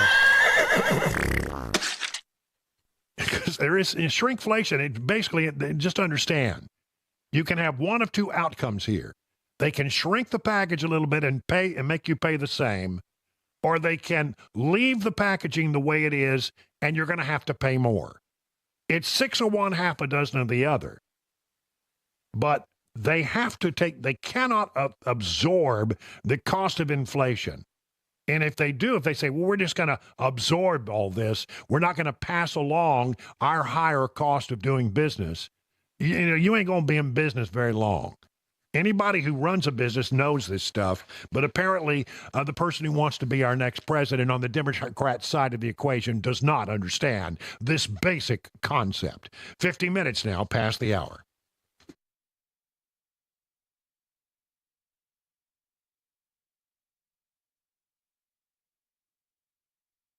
You know, if you've lived in this area for a long time, you already know about Eurofix. They've been in Middle Tennessee, the place to go for your European car repair now for some 24 years. We've all gotten to watch them grow. And I love it when a hometown business takes off. Well, now the folks at Eurofix are proud to announce their 5th location in Mount Juliet on Mount Juliet Road, right across from the Dairy Queen. You can't miss it. Beautiful facility. Eurofix can now serve you in Franklin, 100 Oaks, Murfreesboro, Belmead, and their newest location, Mount Juliet. Pretty cool getting to watch a small-town mechanic starting in a barn in the backyard of his single-wide trailer, growing now to 5 locations, repairing, I'm not kidding, thousands of cars each month. At Eurofix, you get a 3-year nationwide warranty and a free loaner car with every repair appointment. So just call this number, 844-EUROFIX. That's 844-EUROFIX, or visit myEurofix.com.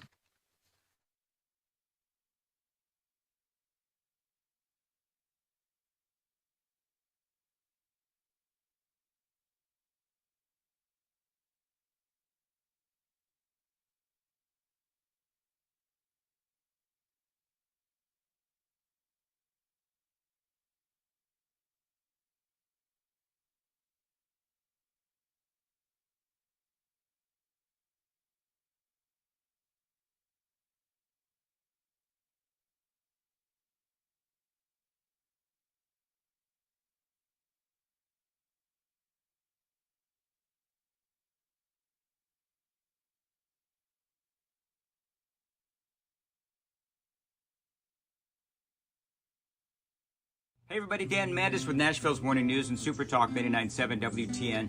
I was speaking to Dr. Christopher Van Shank the other day at a station event. Now, he's a psychiatrist, and he was telling me about the mental health crisis here in America. And as you know, it's out of control.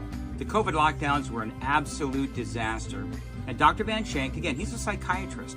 And if you're one of those people, you feel like maybe you need to talk to somebody, I would recommend Dr. Christopher Van Shank. He can help you with addictions, depression, anxiety. He can also help kids with the same thing. He's been doing this for 15 years. He's been helping people, and he is here for you today. So if you want to check out his website is nolensvillepsychiatry.com. That's nolensvillepsychiatry.com. There's a whole list of issues that he can help you with. So check him out. If you feel like he can help you, give him a call. The number is below, and good luck.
Hey, what's up, guys? It's Matt Murphy in the middle of downtown Franklin, Tennessee. We've talked so much about Savory Spice. I thought, why not show you the place? So let's go on in and see what's popping at Savory Spice. As I've always said, you will smell the spices even before you walk in. I can smell them right here in the doorway. Come on in and let's introduce you to the one and only Holly, who is the owner and proprietor of Savory Spice. Say hey, Holly. Hello, everyone. Now, enough about Holly. Let's talk about spicy and easy products like the incredible taco soup, which, as I said, you put this in a crock pot, you put all the ingredients that it tells you to buy right there, you put the spices in, and it's so easy. So if you don't know what you're doing around the kitchen, it's a perfect way to find your way around the kitchen, as is the Mediterranean dill risotto. Now, for the holidays, pumpkin pie spice. What doesn't it have, Holly? Pumpkin. Doesn't have any pumpkin in it. That's a fun fact for all of you kids out there. Now, if you stop by Savory Spice, either in the Franklin location or at L&L Market, you can get yourself a sample of the dill dip, which is my absolute favorite. Just tell them Matt Murphy sent you to Savory Spice with purchase now. So come by Franklin or L&L Market in Nashville and come see Holly and the entire crew at Savory Spice.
Hurricane Milton back to a Cat 5. Israeli Prime Minister Benjamin Netanyahu has a message for the Lebanese people as the Mideast is on edge. And rules have been filed in Tennessee that impacts hemp products that get you high. These stories and more at 5 on Super Talk 99.7 WTN. 58 minutes now past the hour. Listen, coming up on the drive in the next hour, we're going to talk about the hurricane and a report that has come out about the most dangerous cities in America, one of them not far from Nashville.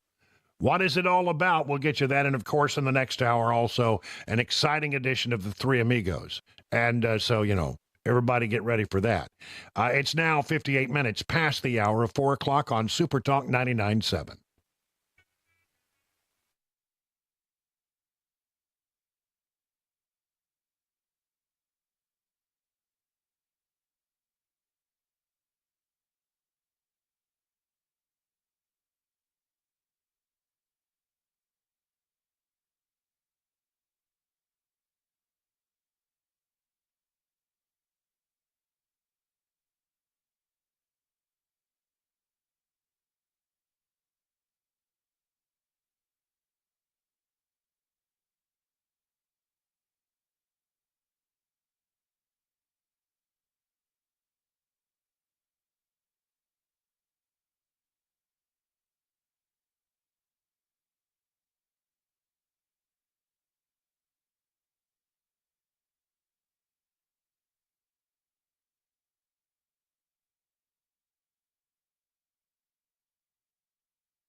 Five o'clock on the dot. I'm Ken Weaver with your top stories. Got the full forecast and traffic in 5 minutes. And right now, Hurricane Milton's back to a Cat 5 storm, making its way for landfall in Florida's West Gulf Coast tomorrow night or early Thursday. Residents in Orlando bracing. I'm scared because you never know. how it's going to give it to us. Their biggest fear right now, power outages. Not really floods. Alex Stone says airports in Milton's Path busy today. Airlines beefed up to get people out. United Airlines is not only using bigger planes to get more people out of the storm zone, but it added 18 extra flights. It says it's booked 25,000 passengers, getting them out of the area, taking them to places like Denver, Houston, Chicago, and Newark, all big United hubs. But the airline says its flights out of the storm zone are now full. Well, the Mideast remains on edge. Israeli officials said today their forces killed the replacement for Hezbollah leader Hassan Nasrallah. Prime Minister Benjamin Netanyahu also effectively delivering an ultimatum to the people of Lebanon, urging them to revolt against Hezbollah or face a, quote, long war. Stand up and take your country back. You have an opportunity that hasn't existed in decades. An opportunity to take care of the future of your children and grandchildren. Hashem Safadine was widely believed to have succeeded Nasrallah after the leader was killed in an Israeli airstrike last month. And here in Tennessee, new rules filed by the State Department of Agriculture could mean hemp flour can no longer be sold legally by the end of the year. News 2 says the only thing that could potentially halt it would be a lawsuit, according to Alex Little, an attorney with the Nashville-based Hemp Law Group. If a lawsuit does happen, it'll be up to the court ultimately as to whether the department has properly sort of regulated these items or whether the regulations they're trying to enforce are actually inconsistent with the statute that was passed last year. New rules take effect December 26th. Uber is launching some new features aimed at making the rideshare service a little more environmentally friendly. Here's Mike Dubusky. Uber is rolling out a new EV preference setting, which lets users hail electric vehicles by default. It's also rolling out a new chatbot that it calls the EV Mentor. It uses artificial intelligence technology from OpenAI, and it's designed to answer questions about electric vehicle ownership. Uber has set a goal of becoming a zero-emissions platform by 2040. And who doesn't mind cheaper snacks and soft drinks? Sherry Preston. PepsiCo, maker of Quaker Oats, Doritos, Gatorade, 7-Up, and of course Pepsi, says American consumers have been cutting back on drinks and snacks over the past few months, leading to flat revenue for the company in the third quarter. After years of price increases, it seems that people just didn't have a taste for premium brand chips, soda, and soft drinks recently. To combat that, PepsiCo says it'll be lowering the price of some of its products in the coming months. That is the latest news. Traffic and weather next. I'm Ken Weaver, WTN News.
All right, in addition to the usual slow go home out of downtown, we've got a couple of crashes we're dealing with. I-40 right now westbound right before the South Loop. You've got the left lane blocked by a crash, the left shoulder blocked there too. Then further east past 24, 40 eastbound. You've got a disabled vehicle. It is blocking the eastbound center lane. That is 5 lanes there, but that center lane is blocked, so get on either side to try to get around it. Traffic every 10 minutes every morning on Super Talk 99.7 WTN.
It is 6 minutes past the hour of 5 o'clock on Super Talk 99.7. Brian Wilson in the chair and on the air all the way up until 7 o'clock on this, really nice day. 73 degrees, abundant sunshine outside.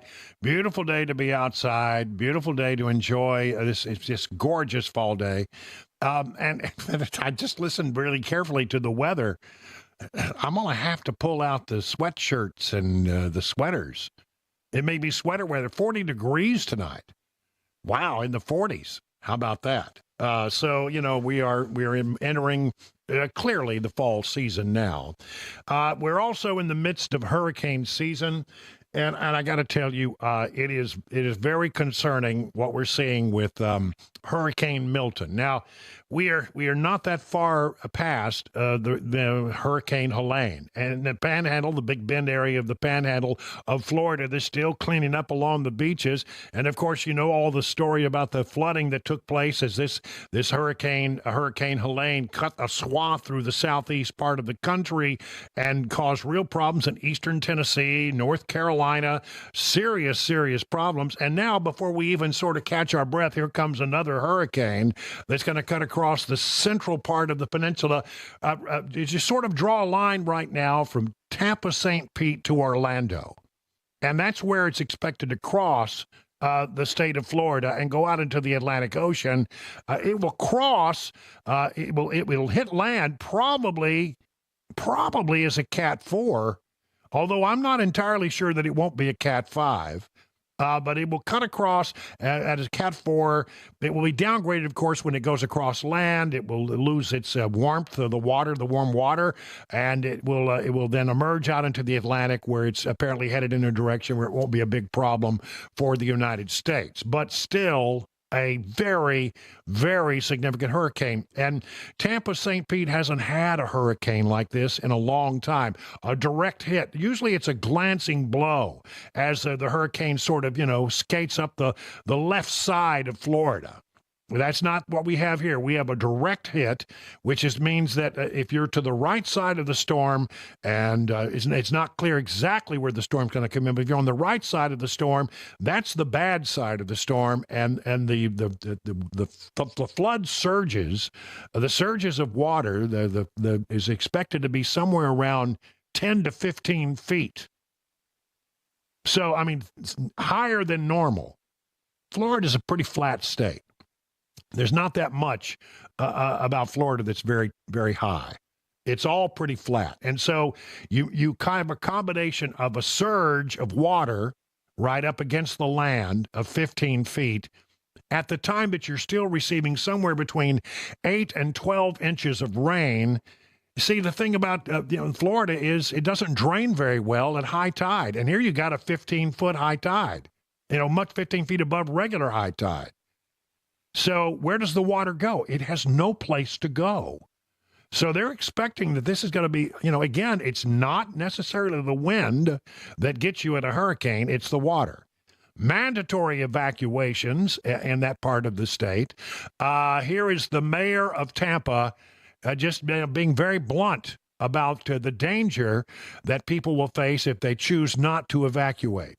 If you choose to stay in one of those evacuation areas, you're going to die.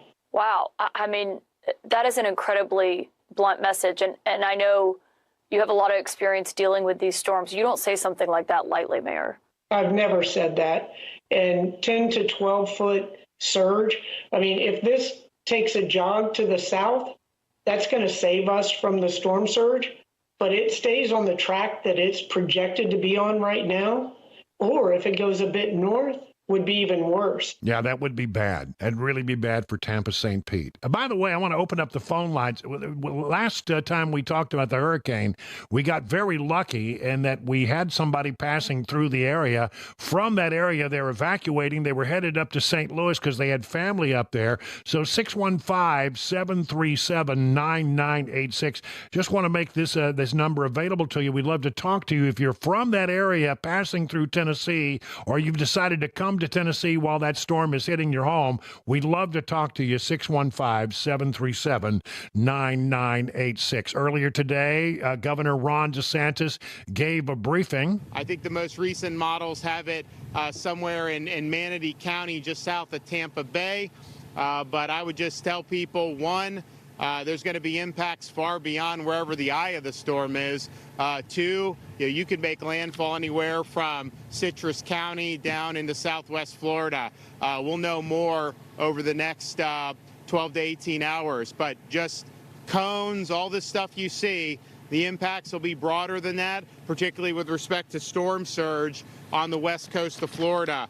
I know that there's a lot of folks who have evacuated, who are in those areas, and you absolutely could get whacked with really serious storm surge. Really, almost every place on the west coast of Florida could get major storm surge. Demand for fuel, much more than would typically happen. What's happening is there's long lines, the gas stations run out of fuel, but the fuel supply is available, so then they ask for more fuel to be brought. And so what we're doing is we've authorized Florida highway patrols to escort with the siren, so they get there quicker, major fuel trucks. So we've had 43 fuel trucks that have already been escorted by Florida Highway Patrol to deliver fuel to stations, particularly in the anticipated impact area. As of this morning, Florida Department of Transportation has removed over 1,300 truckloads of debris in a little over 48 hours. That's a huge, huge amount. We have hundreds of state search and rescue personnel, a total of 26 teams embedded in potential impact sites along the West Coast to begin immediate rescue operations as soon as the storm passes, should the need arise. I know a lot of people have left, and hopefully there's not a need for a lot of rescues, but those personnel will be there if they need. We have 5,000 National Guard that are on duty. That'll expand to 8,000 very, very soon. We have a total of 34 search and rescue aircraft. We've gotten a lot of support from other states, and we thank them for that. We have 450 tactical vehicles, including 140 high-wheeled vehicles, aerial, water, and ground National Guard search and rescue teams. This is probably the largest National Guard mobilization in advance of a storm in Florida history. Yeah, I mean, it's big. They're doing a lot of preparation. And again, the state of Florida, getting ready in advance while FEMA continues to stumble. We have a situation with FEMA trying to deal with the other hurricane, Helene, and Asheville, North Carolina.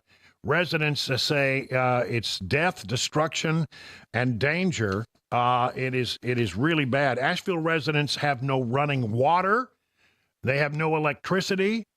The homeless shelters are full with wait lists, and authorities are warning of crime and looting in the area.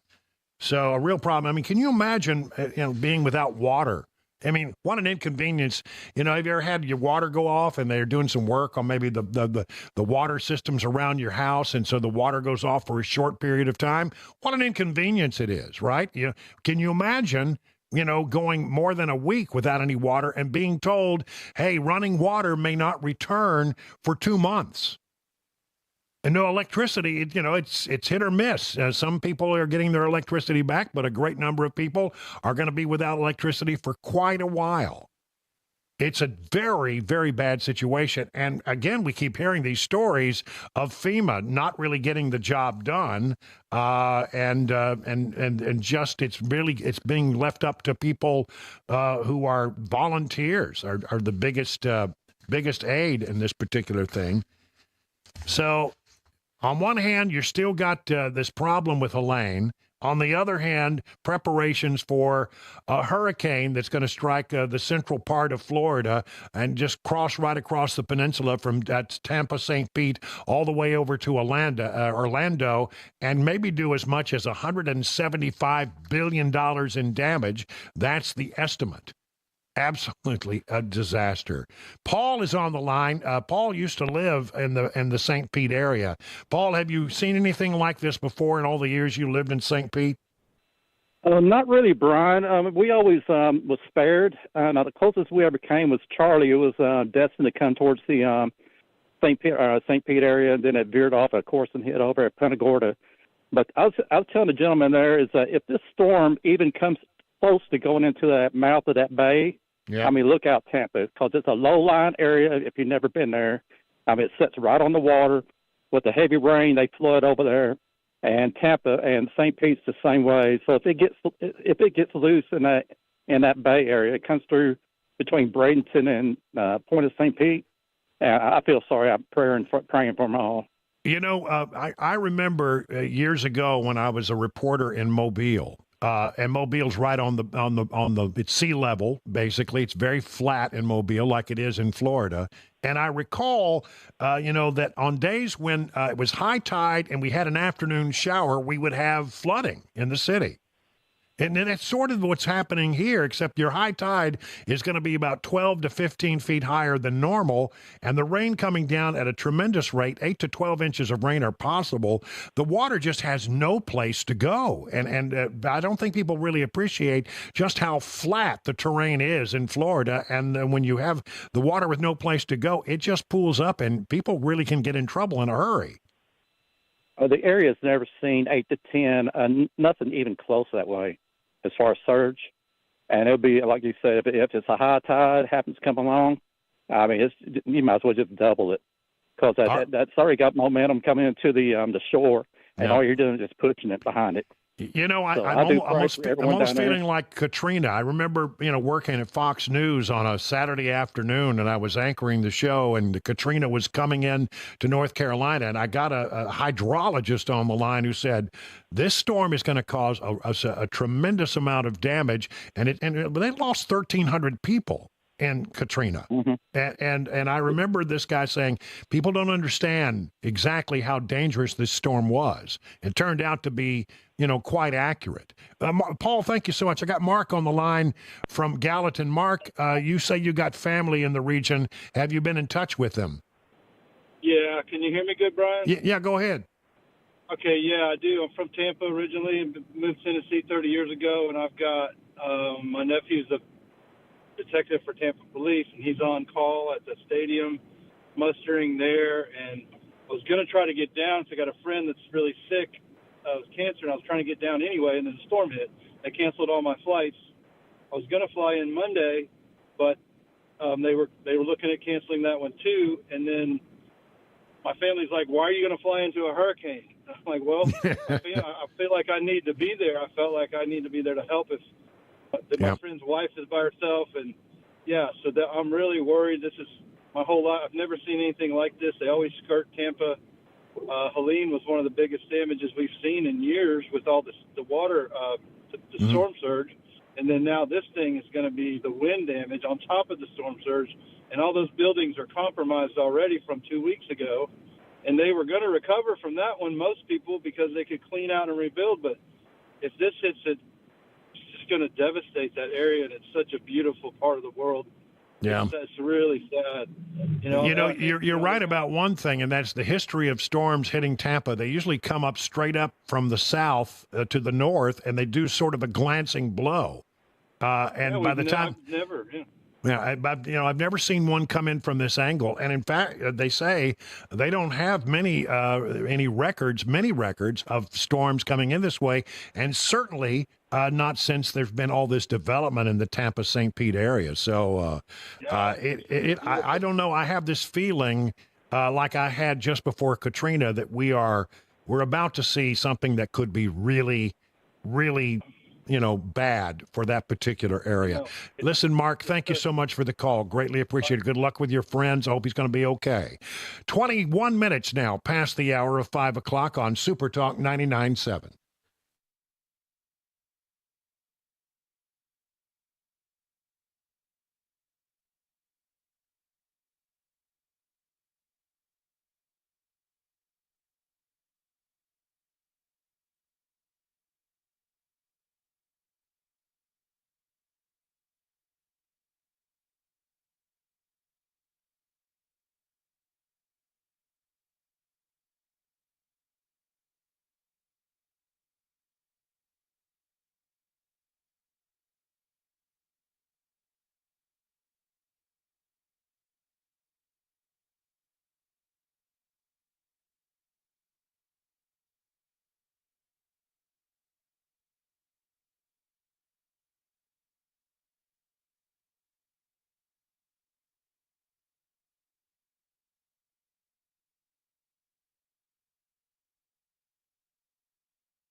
The guaranteed offer is the easiest way to sell your home. It's really simple. We bring you an all-cash offer. You close in as little as 21 days. No home inspections, no lock boxes, no open houses. Go to markspain.com to get a guaranteed offer and start packing.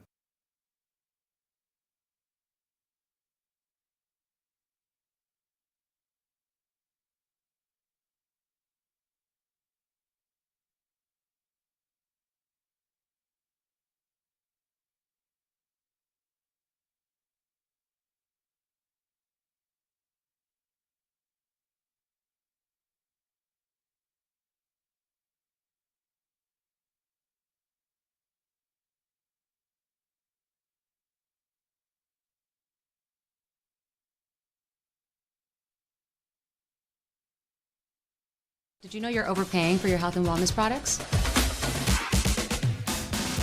With over 20 company-owned brands offering its members vitamins, supplements, wellness, and skincare products, you're able to save up to 70% off retail. Members Nutrition can't change your life, but we can change the way you live.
Hear from those who are going to ride out Hurricane Milton and Israeli Prime Minister Benjamin Netanyahu making a direct appeal to the Lebanese people. Coming up at 5:30 on Super Talk 99.7 WTN. That's Ken Weaver in the newsroom. Jeff Malinoff in for Chris Weber. In a few moments, we will gather to do our Three Amigos segment, which is, of course, a runaway smash hit. Jeff, it was his debut on the Three Amigos, and I think he did well enough that we'll give him another shot. But he he's didn't do bad at all. He's technically still on probation, though, Jeff. Don't get too excited. Fair. That's fair. The standards are very high for the Three Amigos. Actually, they're not. I think I got a good story. I found one that was pretty good. It's another football-related one, but it's still good. Oh, that's good. And but our standards, I would say, are pretty high, but really they're not very high at all. So anything goes during the Three Amigos.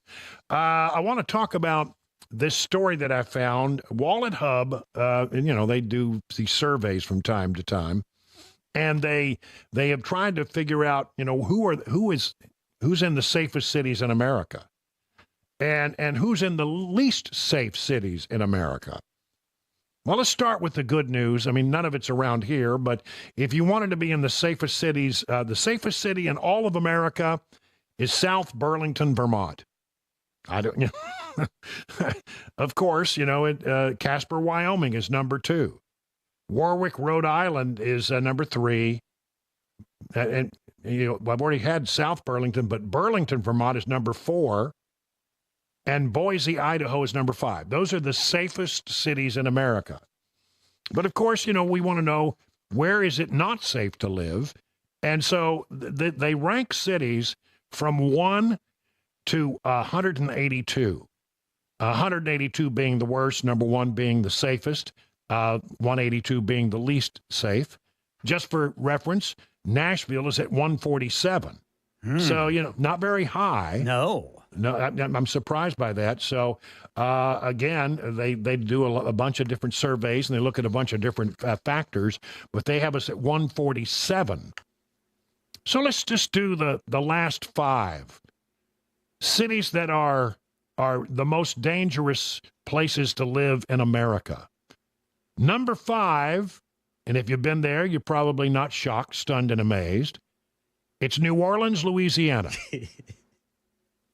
178 on their list of, number 4, Baton Rouge, Louisiana. 2 Louisianas. Yeah. Number 3, least safe place to be, Fort Lauderdale, Florida. I don't know why. I don't know why. I think that's a retirement area, not a I don't know. I can't imagine, but maybe safe has some things to do with like hurricanes, etc. Because that makes sense. That might be something like that. Yeah. The number 2 most dangerous place to be in America. You're not going to be shocked, stunned, and amazed by this. It's Detroit, Michigan. Yeah. Yep. Yeah. Detroit. You got to be real careful when you're in Detroit. But the number 1 most dangerous city in America is going to surprise you.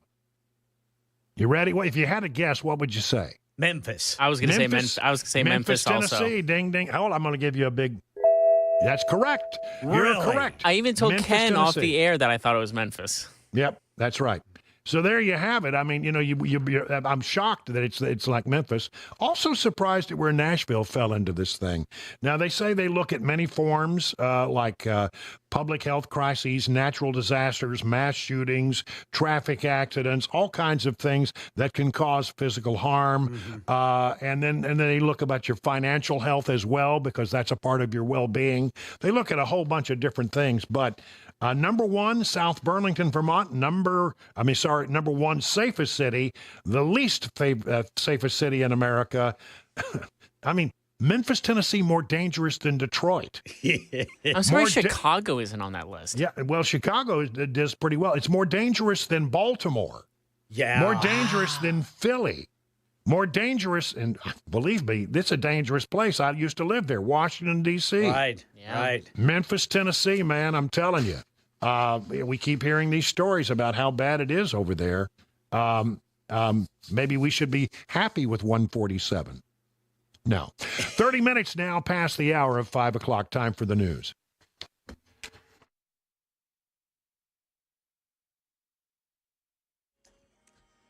5:30 on the dot. I'm Ken Weaver with your top stories. We've got the full forecast and traffic in 5 minutes. And right now, these residents in Orlando say they're bracing for Hurricane Milton. Going to ride it out. Prepare already with my family. Not the end of the world like people are acting. Well, Jim Ryan is in Tampa, where the ones who've decided to stay behind are hitting the grocery stores. Grocery stores are quickly running out of water bottles and non-perishable food items. Many are running short on ice, and that's where Becky Oldfield comes in. It's the cheapest ice in town. Her ice business is on fire thanks to a machine that cranks out 40 pounds every 8 minutes. No, I don't see us running out, and we're open 24 hours. To help victims of Hurricane Milton keep their food cold if the power goes out. Yeah, Hurricane Milton back up to a Cat 5 level storm. As Israel expands its incursion into Lebanon, it says it looks like the man next in line to lead Hezbollah was killed in an airstrike last week. Hashem Safadine was the apparent successor to longtime Hezbollah leader Hassan Nasrallah, himself assassinated in an Israeli strike late last month. Israel calling his death a huge blow to Hezbollah. Prime Minister Benjamin Netanyahu making a direct appeal to the Lebanese. Here's Patrick Reevell in Beirut. He called basically on the people of Lebanon now that they have a chance to essentially overthrow Hezbollah and try and take their country back, is what he said. He said also he basically delivered an ultimatum. He said that this is your opportunity now to take back your country from Hezbollah and save Lebanon from falling into the abyss of a long war and seeing the destruction similar to that in Gaza. And right now in Nashville, News 2 says more than 10,000 residents were surveyed from every neighborhood and zip code in Davidson County over 14 months as part of what is called Imagine Nashville. Officials say the data will be used to create an action plan to make it a better place to live. The top 5 negatives: traffic and congestion, lack of affordable housing, too much growth, lack of public transit, and high cost of living. Imagine Nashville co-chair Dr. Alex Jahanger said their recommendations are now in the hands of the mayor and the Community Foundation of Middle Tennessee. That's the latest news. Traffic and weather next. I'm Ken Weaver, WTN News.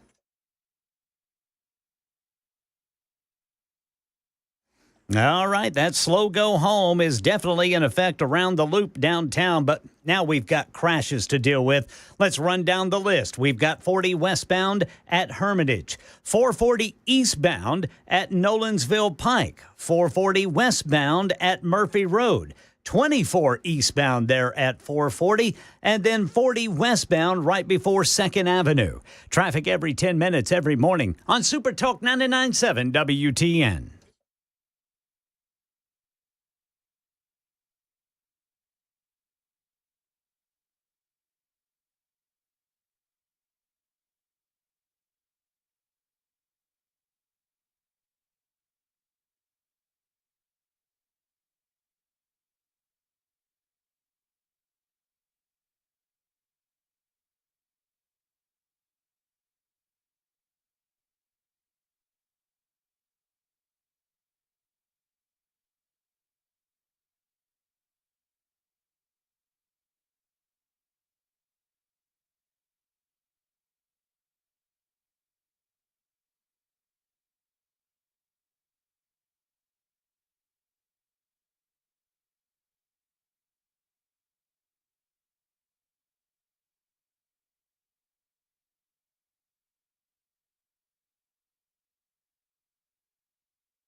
Well, there it is, everybody. That festive music means it's time for the Three Amigos. The Three Amigos today are Ken Weaver in the newsroom. Hello, Ken.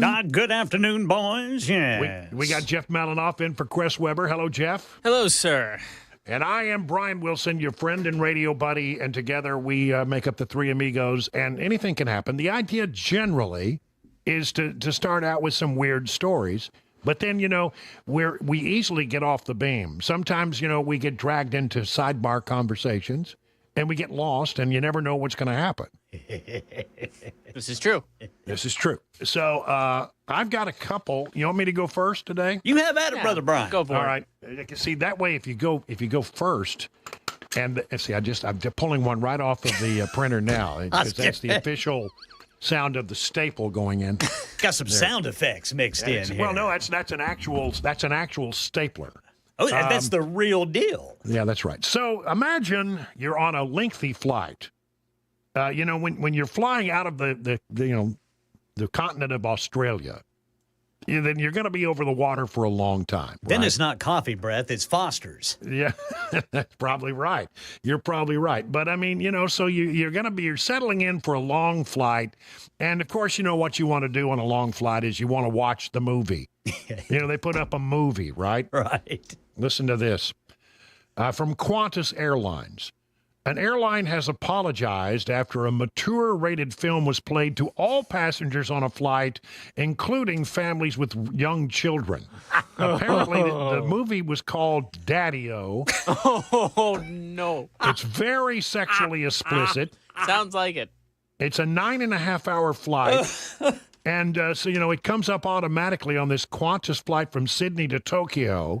And they had some problems with the in-flight entertainment system just before they took off, but they got it working, and up pops this movie that everybody's going, holy moly, look, there are naked people there in front of me, and apparently you can't turn off the screen. Oh, no. So you have to watch it. And there are children on board, and it was just an ugly situation. I think it took them about 2.5 hours or so before they were able finally to put on a kid-friendly movie. But this is too late. Yeah, this is Sean Penn and Dakota Johnson. Tells the story of a woman and a taxi driver who discuss sex and their relationships. Well, there you go. In the U.S., it's rated R and mature 15 plus. And for strong coarse language and nudity in Australia. So the Qantas says the movie was clearly not suitable to play the whole flight, and we sincerely apologize to customers for this experience. All screens were changed to a family-friendly movie for the rest of the flight, which is our standard practice for the rare cases where the individual movie selection isn't possible. So moms and dads have a lot of splaining to do. Yeah, so, Daddy, what are they doing? Oh, no, that's... Son, this conversation's going to happen a little sooner than I anticipated. Yeah, and then there's... That's exactly right. And then as long as we're talking about airline passengers, the new thing, you may see this the next time you take a flight. Some women are very concerned about their skin getting dehydrated when you fly on a plane. And it is true that the recycled air is very dry. I often feel like, I'm sort of, my head is very dry because I'm breathing that recycled air on a flight. That's an absolutely true thing. But many people believe, many women especially believe, that it really takes a toll on their skin. And so now the new craze is for women to do their skin routine on the plane while they're flying. And this may include hydration masks, all kinds of special lotions and potions. A lot of women do this every night before they go to bed, but now they're doing it on the plane. So you may be sitting next to a woman and she's going to be putting on a hydration mask for the duration of the flight. Yeah. Maybe in her pajamas, too. Can I change seats? Stewardess? Yeah, and I thought the person who took their shoes off was a problem. Oh, my. Now that could get rough. Yeah, so that's what I've got. That's what I bring to the table today. A couple of airplane stories.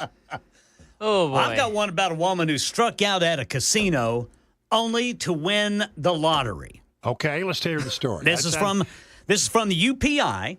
A Virginia woman called her family to tell them she struck out at the casino, had to call back, though, to report winning the Maryland lottery.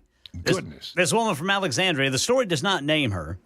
She visited a casino where she failed to win any money besides a small amount from the lottery scratch-off ticket. She called her family to report her lack of luck before leaving the casino. She says she stopped at an Exxon gas station and decided to use her lottery winnings to buy another ticket. Well, this ticket, a $500,000 crossword game, ended up being a $50,000 winner. Wow. Quickly called her family a second time to report her luck had turned around. The winner said her prize money is going to go toward paying bills, donating to charity, and saving for the future. 50 grand, that's good money. That's not bad. That's not bad. I could do a lot with 50 grand. Yeah. So just when you think you're down and you're down to your last couple of dollars, you won, a couple of bucks and a scratch off. Right.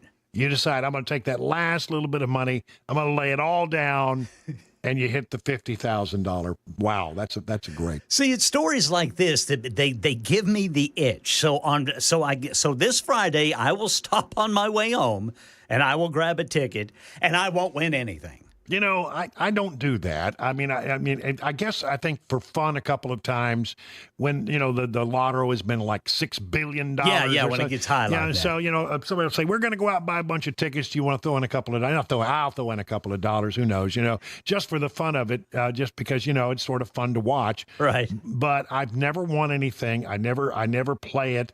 And quite frankly, I get very irritated.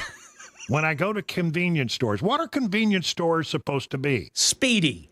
Convenient. Convenient and speedy. And fast. You want to get in, you want to get out, you want to get, that's why you're paying more to go to a convenience store to buy something. Right. Because you want the convenience. I need it in a hurry and I need to move on with my day. And then there's somebody who's picking out their individual numbers on the thing. And then the other thing, quite frankly, while I'm on that topic, is the people who, it used to be you go to a convenience store, the most complicated thing you had to get was a Slurpee. Give me a Slurpee. Give me an icy, whatever it is. And you get that, and then that takes, maybe it takes 15 seconds to fill one, hand you the cup. Yeah. But now they're making hot dogs and they're making food. Oh yeah, and it takes you. And so you now not only are there people going there to get their scratch off tickets, they're also people and get their lotto tickets. They're also out there, waiting on their lunch. Mm-hmm. And so you stand there and tap your toe with that one thing you needed to get in a hurry. And they do not care. They don't care. They don't give a rat's you know what. Yeah. Anyway, all right. So that would leave it up to you, Jeff. How am I supposed to follow not these to put any two? pressure on you, but you still got about 4 minutes to go. All right. So some of you are aware that this morning, New York Jets head coach Robert Saleh has been fired. Oh, yeah, I saw that. Do you want to hear the story of how he found out that he got fired? Because it's not... I'm sorry, he's a coach from where? The New York Jets. So the Jets just fired him this morning. Yeah, they've not had a great season. No, they haven't had a good season since I've been alive. They did beat the Titans. I mean, everyone's beating the Titans. It's been a rough year for them, too. Let's be real. Have you, I've worked a little bit with the zone here, and the callers are not happy either. So it's, it's not happy all around. Anyways, so Robert Saleh came into work today thinking he was planning to play the Buffalo Bills this Sunday. He expected he still had his job. He was actually in talks with the offensive coordinator to fire him and move on to a new offensive coordinator. So he's doing all this. He's planning for a Sunday. All of a sudden, security comes into his office. They say, you got to go. He's like, what? It's like, the security told him, you just got fired. We need to escort you out the building. Oh, my gosh. He didn't get told by the owner. He didn't get told by anyone. Security just came in and said, you've been fired. Please come with us. And then he has to get up and be escorted out the building. But that was in the span of 5 minutes of him walking into the building and prepping for the game this Sunday. Oh, my God. Did he possibly miss a text or something? No one told him. Even the interview yesterday was talking about how he was getting, I believe he was interviewed yesterday talking about, we're just got to get ready for next Sunday. We're just going to move on. We've had a struggle, but we can bounce back. He was, all positive. And now he can't. And guess what? He's still getting paid hundreds of thousands. He's getting paid around $20,000 a day for the next 2 seasons while being fired. Sign me up, man. Yeah, I know. So he's getting paid, I think it was roughly $13 a second for 2 years. That's good. That's good. That's good work if you can get it. Yeah, I can't believe they let him go Working all the way for in. doing nothing, man. They let him do his job for 5 more minutes. Basically, it's like your mom letting you play video games for 5 more minutes before bed. That's basically what happened. Well, I remember, and this one's is a sad story. Oh, I no. remember, when I first went to Washington, D.C., everybody said, well, you're coming from Texas, right? And I said, yeah. They said, well, we're not going to have any of that Cowboys you-know-what in our newsroom. I mean, they physically threatened me. Really? We're not going to. You don't come in here talking about the Cowboys. This is a Redskin town. Oh. This is a Redskin group, and we're not going to be listening to. And they were serious about it. They gave me a lot of grief about it. So I said, well, okay. And so it made my situation very easy to give up on the Cowboys when Jerry Jones took over ownership of the Cowboys. He fired Tom Landry. Yes. Only one of the winningest coaches in the history of the NFL. The only coach in Cowboys history. And he's the only coach. And didn't he just do it with a phone call or something? Just very unceremonious. Basically, he came in and said, "Here's a box. We need you out of here by today." Yeah. There's actual video. They gave Tom Landry the bums rush. Yeah. There's even a video of him going into his office and all these files and everything, big stacks. And he's just like, I'm collecting everything. And then someone said, you getting ready? He's like, the funeral? Getting ready for that funeral. Yeah, well, the thing. So I said, as long as Jerry Jones is the owner of the Redskins, I could never be a fan because what they did to Tom Landry. Because, in Texas, he stood at the right hand of God, in a lot of people's minds. He was a legend, and people loved him, and people were really angry about it. So I sort of reluctantly became a Redskins fan because I needed to, have some football team to yell for. So I did all that for a long, long time. And then I'll tell you, the owner of the Redskins did the classiest thing ever. He really respected Tom Landry, as did most people in professional football. Mm-hmm. And so he sent the jet out to pick Tom Landry up, brought him back to Washington, D.C., and the Redskins held a dinner in his honor. That's cool, man. And so I said, okay, I can be a Redskins fan now. But then Dan Snyder became the owner and screwed things up, and I had to give up on them too. Yeah. Dan Snyder. He's gone. But he was awful. Now. He's no longer an issue. Do you know he even sued radio hosts and stuff who said negative things about him like that? He was so fickle. Let me tell you, my friend, I could tell you personal stories about that. Trust me. 50 minutes now past the hour of 5 o'clock.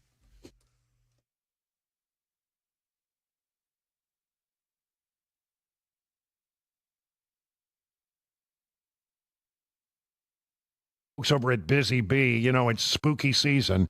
Don't be tricked. Let Busy Bee Plumbing, Heating, and Cooling, your Rude Pro partner, treat your family. Now, they got a couple of contests, and there's some good prizes here. Busy Bee has 2 contests for you to enter in the month of October. If you think you have a scary furnace, just tag Busy Bee with your scary furnace picture on any of the social media platforms for a chance to win a date night on them, 2 Preds tickets, dinner for 2, winner to be announced on November 1st. Now, what about a Beehive membership? Would you like a free one?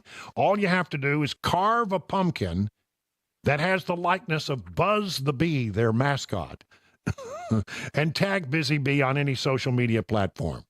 You might want to become a Beehive member. You'll receive 3 annual tune-ups, 1 for cooling, 1 for heating, 1 for plumbing, 10% discount on all repairs, priority front-of-the-line service, $100 annual accrued replacement credit with a $1,000 max, no overtime or holiday fees. For as little as $99, you get all that. For satisfaction guaranteed, call Busy Bee HVAC, your Rude Pro partner, 775-7833, or visit busybeehvac.com.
Hey, what's up, guys? It's Matt Murphy in the middle of downtown Franklin, Tennessee. We've talked so much about Savory Spice. I thought, why not show you the place? So let's go on in and see what's popping at Savory Spice. As I've always said, you will smell the spices even before you walk in. I can smell them right here in the doorway. Come on in and let's introduce you to the one and only Holly, who is the owner and proprietor of Savory Spice. Say hey, Holly. Hello, everyone. Now, enough about Holly. Let's talk about spicy and easy products like the incredible taco soup, which, as I said, you put this in a crock pot, you put all the ingredients that it tells you to buy right there, you put the spices in, and it's so easy. So if you don't know what you're doing around the kitchen, it's a perfect way to find your way around the kitchen, as is the Mediterranean dill risotto. Now, for the holidays, pumpkin pie spice. What doesn't it have, Holly? Pumpkin. Doesn't have any pumpkin in it. That's a fun fact for all of you kids out there. Now, if you stop by Savory Spice, either in the Franklin location or at L&L Market, you can get yourself a sample of the dill dip, which is my absolute favorite. Just tell them Matt Murphy sent you to Savory Spice with purchase now. So come by Franklin or L&L Market in Nashville and come see Holly and the entire crew at Savory Spice.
An election day voter terror plot arrest. Details at 6 on Super Talk 99.7 WTN. All right, coming up in the next few minutes, and we have our 6 o'clock hour 2024 update round 2. And if FEMA is very, very woke, is that the problem? And is that why they're not helping people in the hurricane and flood zones?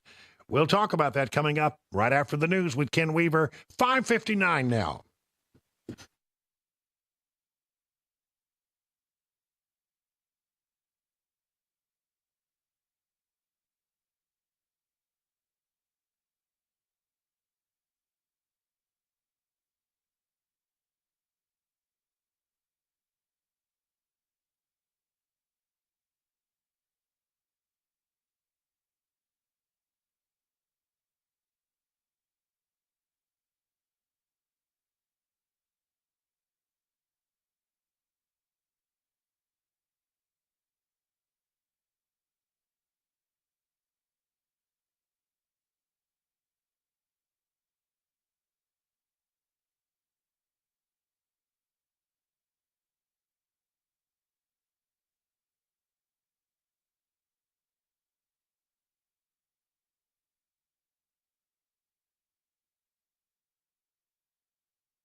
I'm Ken Weaver with your top stories. Got the full forecast and traffic in 5 minutes. Hurricane Milton, now a Cat 5 storm, churning towards the Gulf Coast. Full report coming up. But first, breaking news with Election Day less than a month away. The Department of Justice announcing the arrest of an Afghan national they accuse of plotting to kill Americans on November 5th. Here's Michelle Franzen. Federal authorities out of Oklahoma office arrested Afghan national Nasir Tahidi, alleging he stockpiled semi-automatic firearms and ammunition in a plot to kill voters on Election Day on behalf of the ISIS terror group. Federal prosecutors allege the 27-year-old living in Oklahoma City also liquidated assets and moved his family overseas in preparation for the terrorist attack. The FBI searched the defendant's phone and allege he conspired to provide material support to ISIS with someone who recruits for the terror group. Hurricane Milton due to make landfall late tomorrow night or early Thursday morning. Florida Governor Ron DeSantis says there are 5,000 National Guard troops on duty at the moment. He says that's going to expand to 8,000. This is probably the largest National Guard mobilization in advance of a storm in Florida history. Here in Tennessee, Channel 4 says Unicoi County officials say the remains of 5 of the 6 missing Impact Plastics employees have been found. 1 worker remains missing. They went missing after Hurricane Helene flooding hit East Tennessee. Several state agencies, meanwhile, investigating Impact Plastics after employees claimed they were not allowed to leave in time to get to safety. Impact Plastics says that's not true. Israel says it looks like the man next in line to lead Hezbollah is dead. Hashem Safadine was the apparent successor to longtime Hezbollah leader Hassan Nasrallah, himself assassinated in an Israeli strike late last month. Here's more from Patrick Reevell in Beirut. Israel is saying it was believed he was killed in a huge strike here last week. It's true that Safi ad-Din has not been heard from since then, and Israel is now saying that he was killed, that they believe he was almost certainly killed, and they are being triumphant and saying that this is a huge blow to Hezbollah, and that is correct. It is a shattering blow to Hezbollah, which was already reeling from the loss of Nasrallah. Meanwhile, U.S. officials say more Americans have been evacuated from Lebanon as fighting between Israel and Hezbollah continues to escalate. A State Department spokesman says another organized flight left from Beirut this morning for Istanbul with approximately 120 American citizens, legal permanent residents, and their family members on board. That's the latest news. Traffic and weather next. I'm Ken Weaver, WTN News.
All right, 40 east and westbound, south loop, still pretty red, according to TDOT's color-coded traffic congestion measure. Now, once you get past, looks like Briley Parkway on 24, it's pretty smooth sailing on into Murfreesboro. Now, north of Nashville, we've got the brake tapping going on, 65 right there to get to Hendersonville and Goodlettsville. Traffic every 10 minutes every morning on Super Talk 99.7 WTN.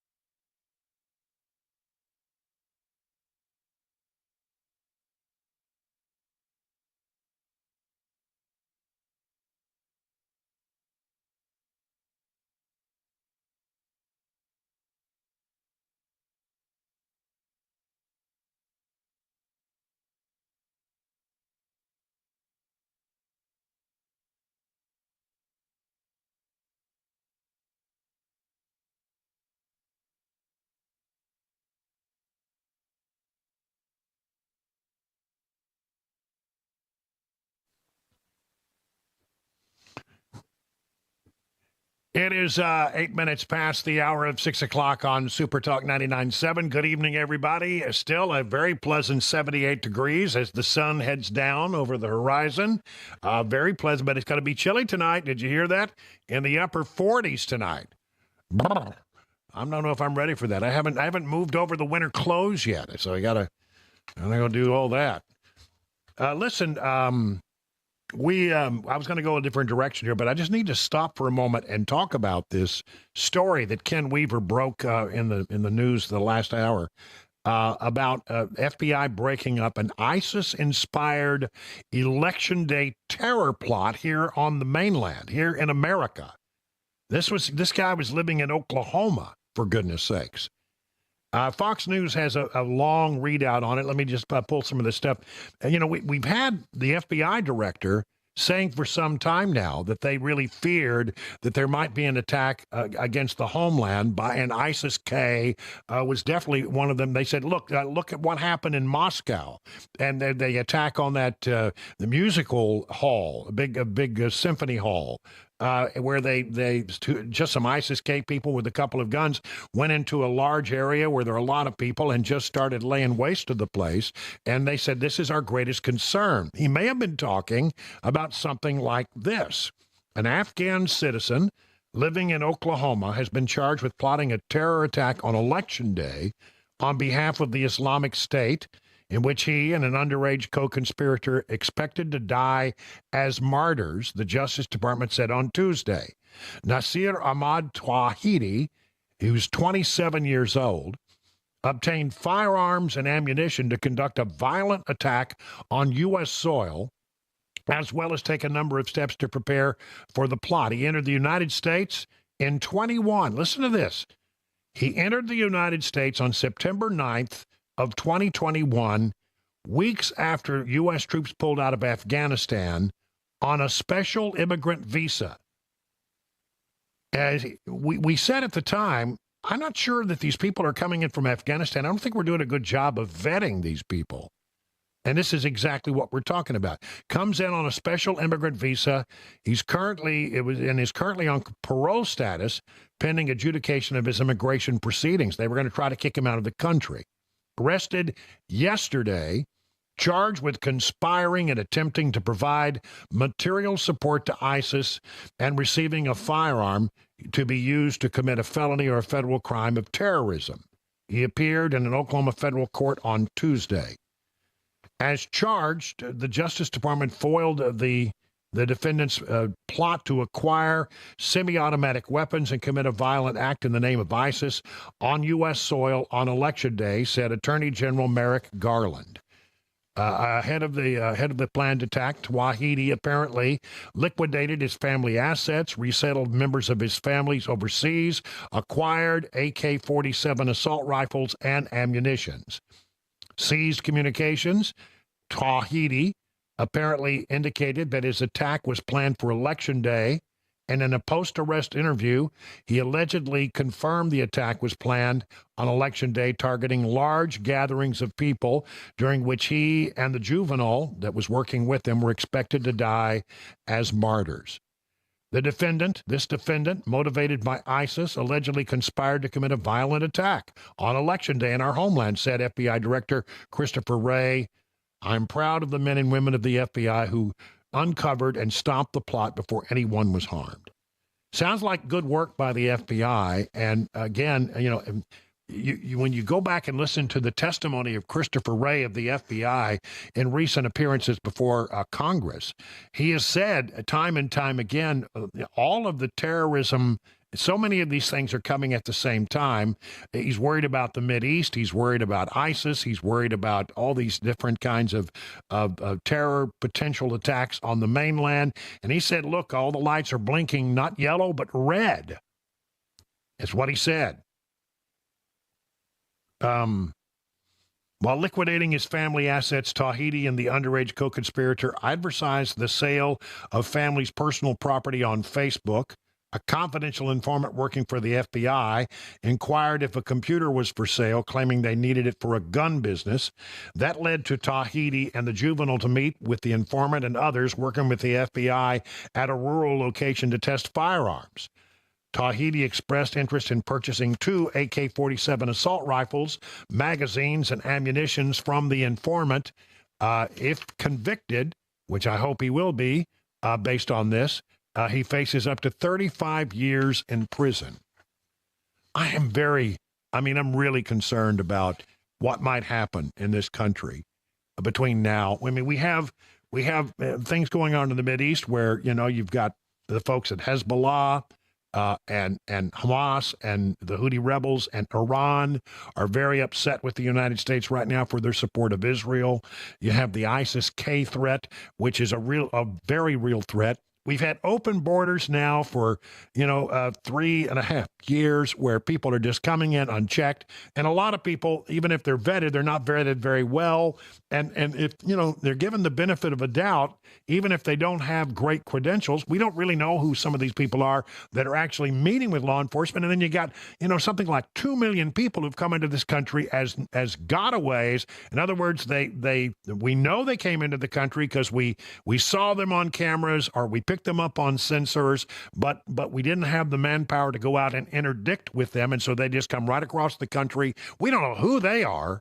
We got no idea, and they're coming from not just Central and South America and Mexico. They're coming from all over the world. We don't know what they're doing. We don't know what their plans are. We don't know where they went. We don't know what they're up to.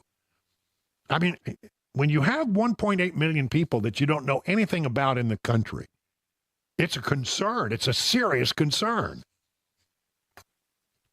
And I'm glad they got this guy. I really am. I'm glad they got this guy. Good work, FBI. But as was said in after 9/11, the FBI and our intelligence community has to be lucky all the time. A terrorist only has to be lucky once.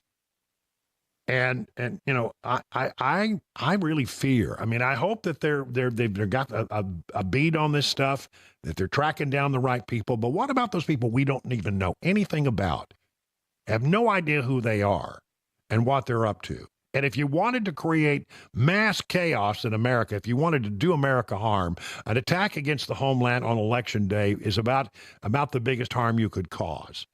So again, see something, say something. I guess that's the best advice we can give you right now, and hope that the intelligence community, working in hand with the FBI and Homeland Security. Oh, there we go.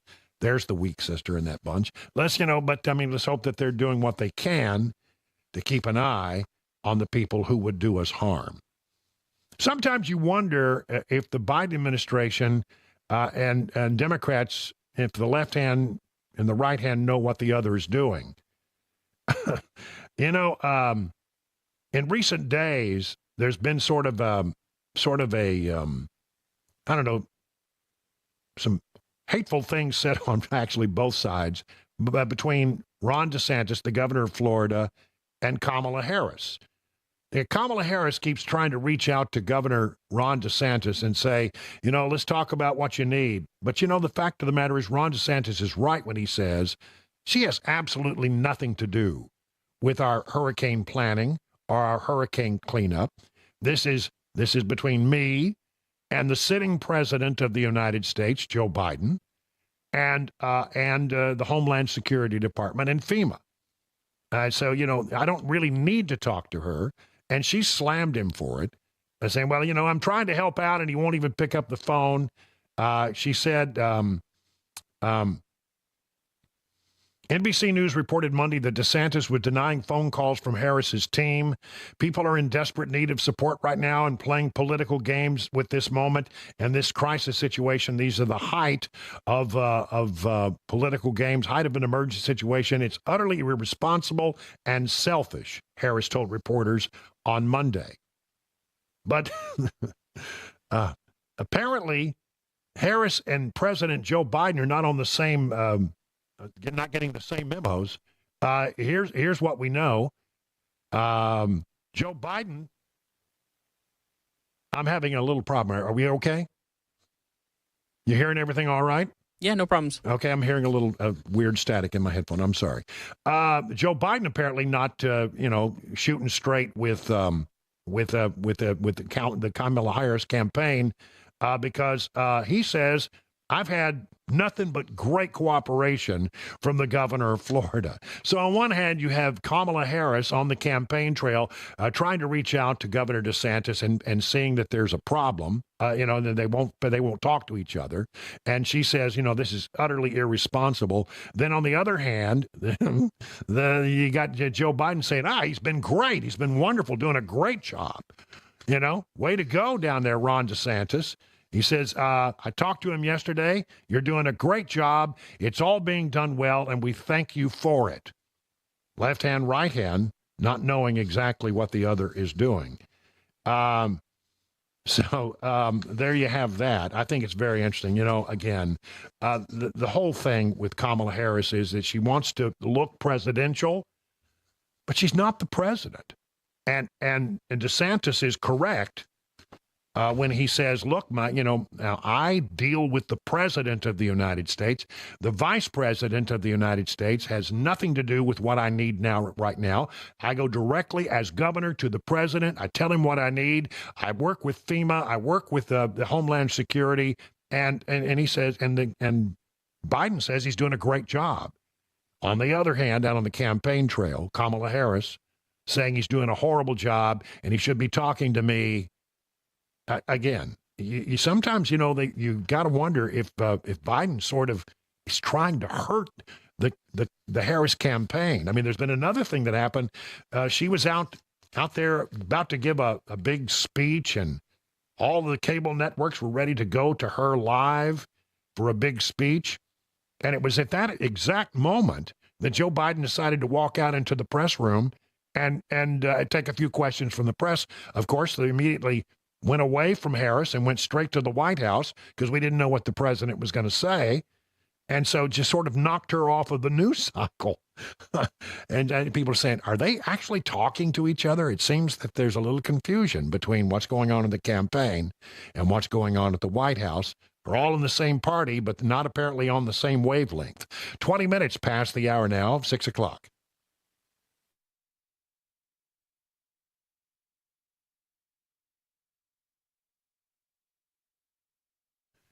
We have big news from the folks at DT McCall. If you've been thinking about buying a gun safe but putting it off, now is the time to do so. Gun safes are sales tax free. That's right, sales tax free. It's hunting season, so be sure you're keeping your gun safe when you're not in the tree stand with the Liberty Gun Safe from DT McCall.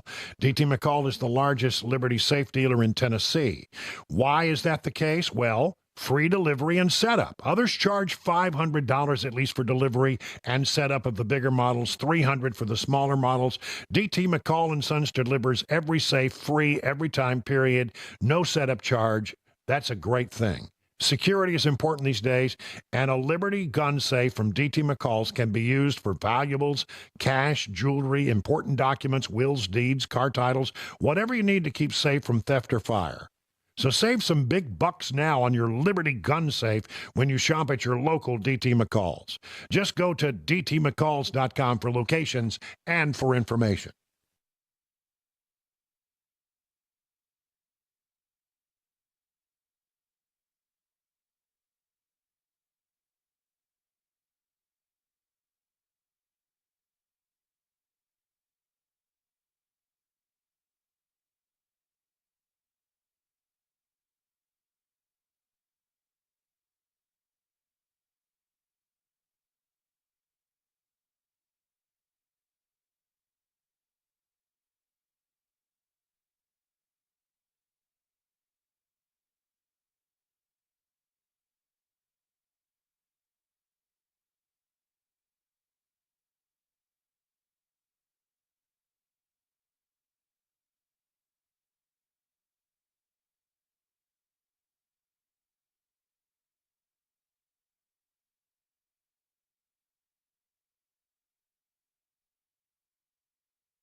The guaranteed offer is the easiest way to sell your home. It's really simple. We bring you an all-cash offer. You close in as little as 21 days. No home inspections, no lock boxes, no open houses. Go to markspain.com to get a guaranteed offer and start packing.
All right, that's Ken Weaver in the newsroom. He'll have all the details. Very troubling story there. Good work by the FBI.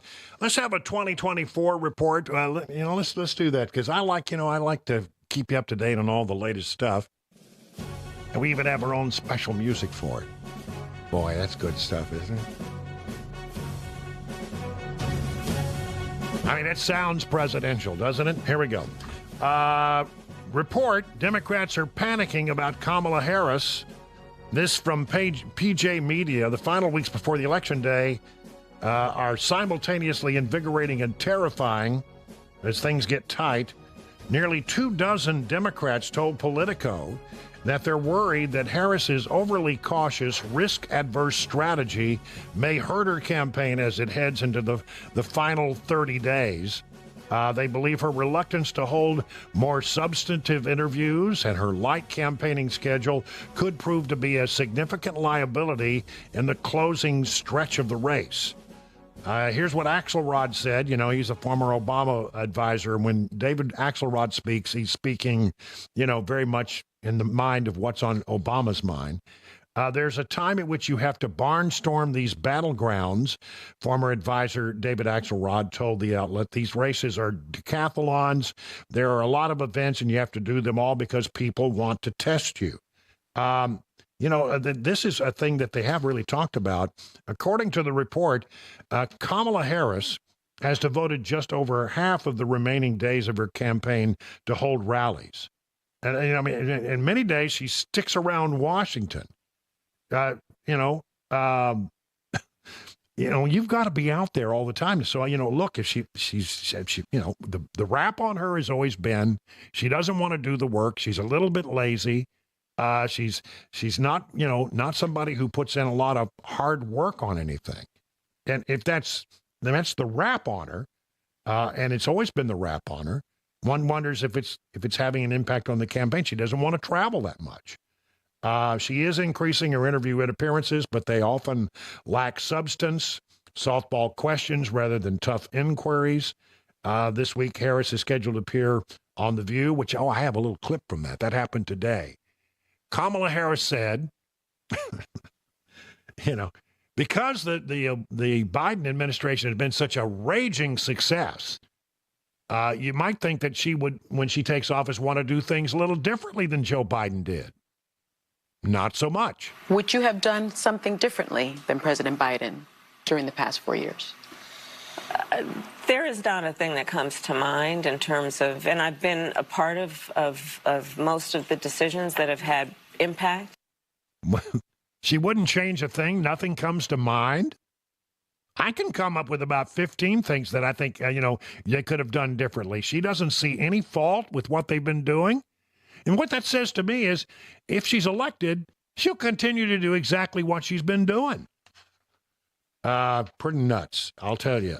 Kamala Harris, I'm telling you, if God help us if she gets elected.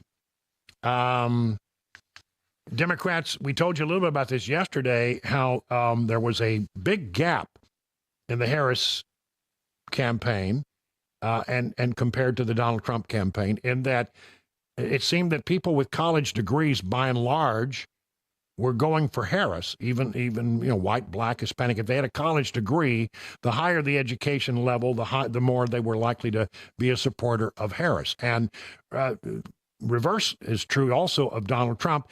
Most people who work with their hands, blue-collar workers in this country, are supporting Donald Trump. We talk about a gender gap.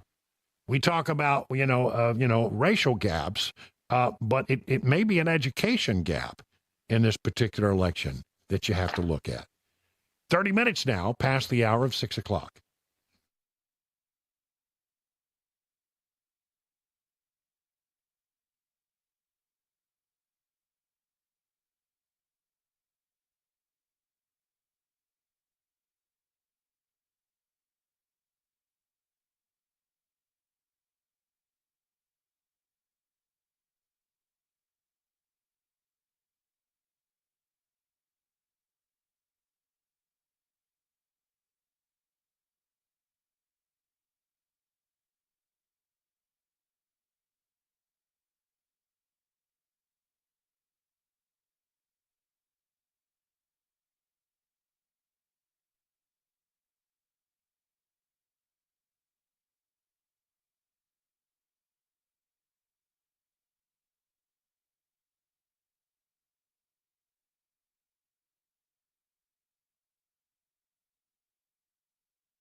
Hey, listen, let me tell you about Restoration Wellness and Med Spa in Lebanon. I mean, it's the place to go for weight loss management in Wilson County. And let me just say, I've been a client of theirs as well as someone who reads their commercials. And I've been trying to lose some weight, and they've been very helpful. Let me just give you, I re-looked at my records today, and I'm proud to report that I'm down, when I double-checked it, I was shocked, 33 pounds from the folks at Restoration and the program that they set up for me. So why don't you call the Restoration Wellness team today at 615-470-8124 or visit them at their website, Restoration Wellness Med Spa, to book a consultation today. You're going to meet my friends Carly and Jamie. They'll take good care of you just like they took care of me. You can be part of the more than 1,000 patients who've already seen life-changing results from the weight loss management program at Restoration Wellness and Med Spa. You know, weight loss can increase your energy levels, improve your quality of sleep, enhance your overall health, and these are customized treatments. They will ask you about your needs, your lifestyle, and goal, and then craft a program that really will work for you. So whether your goal is to lose stubborn body fat or improve your overall health in other ways, Health Restoration Wellness has a solution for you. This newest technology in weight loss management in Wilson County, it's restorationwellnessmedspa.com.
It's 38 minutes now past the hour of 6 o'clock on Super Talk 99.7. We're here all the way till 7 o'clock. Then we'll turn it over to Mark Levin, the great one, who will carry on through the evening. Glad that you're with us on this evening. It's still a lovely 70 degrees outside, but it's going to get chilly tonight, down to the upper 40s. I mean, next thing you know, we're going to have frost on the pumpkins. Here we go. I got a lot of stuff to sort of all over the place to finish out the show with.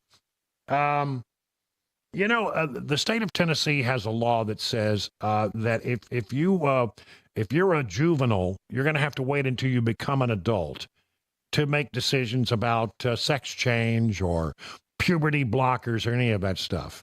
And that actual law is going to be reviewed by the Supreme Court this term. And we're told by people, well, it's a rare thing. There aren't that many kids that go through it. But, gender dysphoria, blah, blah, blah. Listen to this story. I thought it was brand new. I got it from the Daily Caller. U.S. hospitals raked in $120 million performing sex changes on thousands of kids, according to new data. U.S. hospitals charged nearly $120 million over 5 years for sex change procedures performed on around 14,000 children. This according to new data compiled by medical watchdog Do No Harm, the first of its kind database, which logs sex change procedures given to children nationwide between 2019 and 2023, catalogs a total of 5,747 minors who underwent sex change surgeries, along with 8,579 who obtained puberty blockers or cross-sex hormones. Do No Harm believes the problem is likely even bigger than the data show. The numbers, which are drawn from insurance claim data across all 50 states, do not include self-pay, charity payments, internal Veterans Affairs claims, or patients covered by Kaiser health plans. To create its data set, the watch group matched gender-related diagnosis codes with codes for procedures related to gender transitions, such as body modification surgeries, cross-sex hormones, and puberty blockers. So it's probably a lot larger than that. While the procedures are widespread across the U.S., Do No Harm's database highlights a dirty dozen hospitals, exposing ones that have been the most vocal in their advocacy for offering sex change procedures to minors. Remember, when this came up in Nashville, I think it was Vanderbilt that was trying to do it, and they were saying we actually found some audio videotape of people at Vanderbilt talking about what a profit center this would be. That's how we first got to know what was going on here. Wow. Just really quite sad. And I do think, look, if you are not happy with how you were born, I don't know what it is to go through that. I have compassion for you with the struggle that you're feeling. But don't you think that we ought to get kids up to the age of adulthood before we say, change these things irreversibly? A lot of kids, it seems like, especially kids who feel like they don't fit in, maybe looking for something and don't really have the maturity to know that they're making a decision that is life-changing. I mean, you can't go back from some of this stuff. So I like what we did in Tennessee. We often say that, people who are juveniles have to wait until they're adults to do certain things. That's just the law in many ways, and we protect juveniles. I hope that the Supreme Court allows the Tennessee law to stand. Speaking of woke stuff,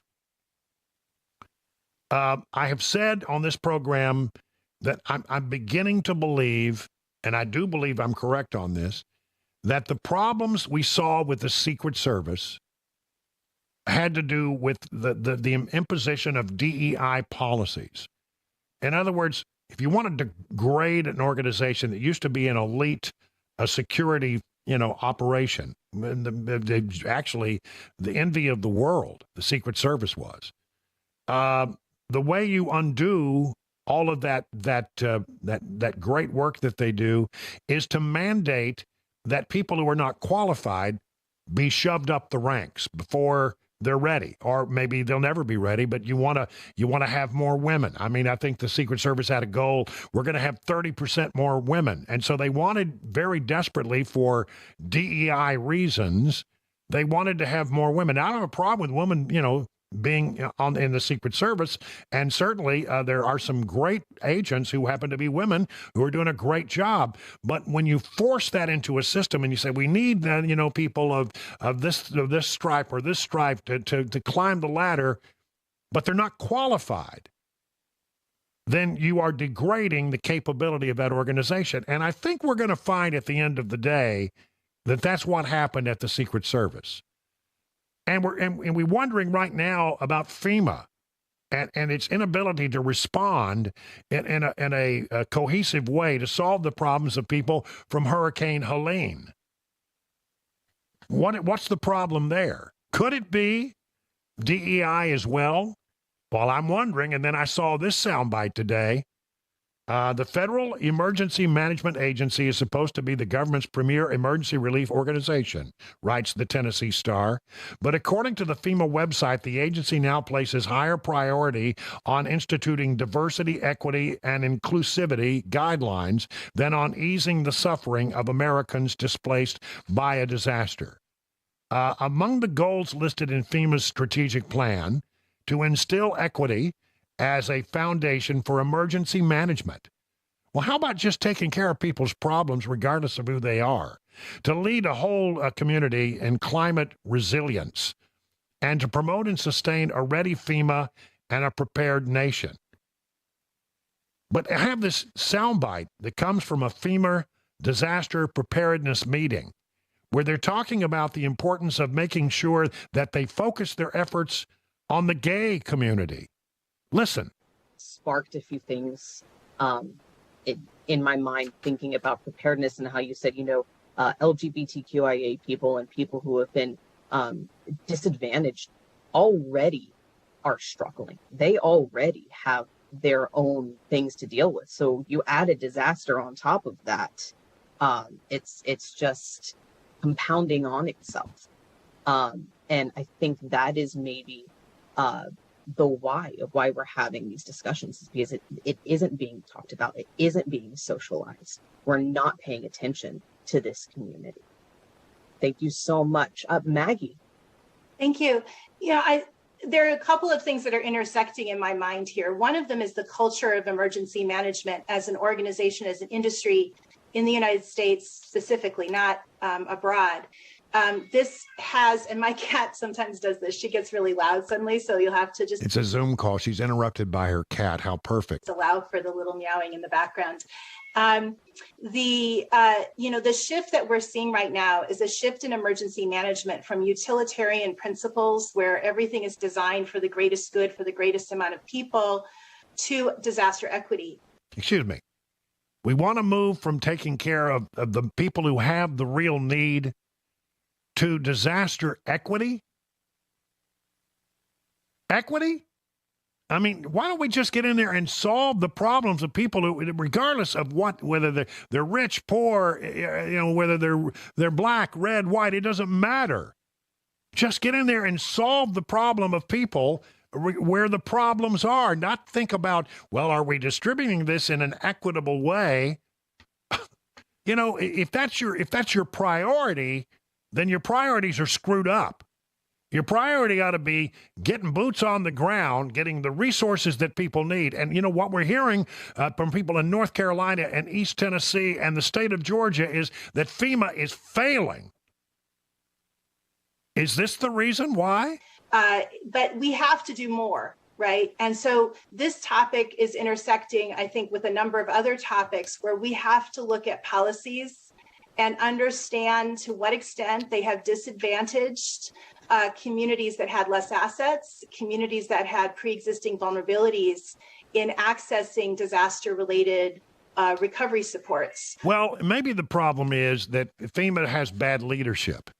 And so, FEMA is a part of the Homeland Security Department. The Homeland Security Department is run by, him, Alejandro Mayorkas. Oh, yes, the guy who screwed up the border. Listen to this. On Saturday, we were still in the throes of this horrific disaster across a great swath of the southeast part of this country, from Florida all the way up to North Carolina and East Tennessee, even parts of Virginia. People were struggling. They don't have water. They don't have electricity. They're basically, living on the edge. It's a miserable existence. And everywhere we hear, people talking, they say, we're not seeing the federal government. We're seeing the local people and private organizations come in. We're not seeing the federal government at all. Well, You would think that the person in charge of the Homeland Security Department, which is in charge of FEMA, would be focused, would be in on a Saturday with his nose to the grindstone, working hard to make sure that FEMA is doing everything that it can to help these people in this disaster zone that takes up a good portion of the Southeast. Not so. Do you know where Alejandro Mayorkas was on Saturday when people were struggling? They don't have clean water. They don't have flowing water. He was shopping for clothes in Georgetown at a very expensive boutique. 49 minutes now past the hour.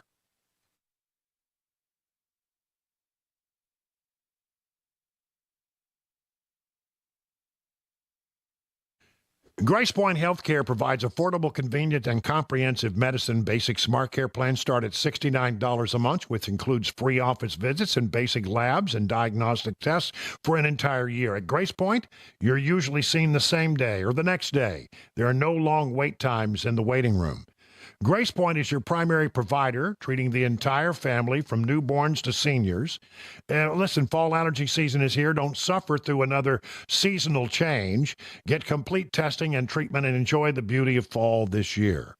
Grace Point, a military veteran-owned practice located in the heart of Franklin. Here's the number, 599-6868, to schedule your next medical appointment. Grace Point Healthcare, modern medicine delivered the old-fashioned way.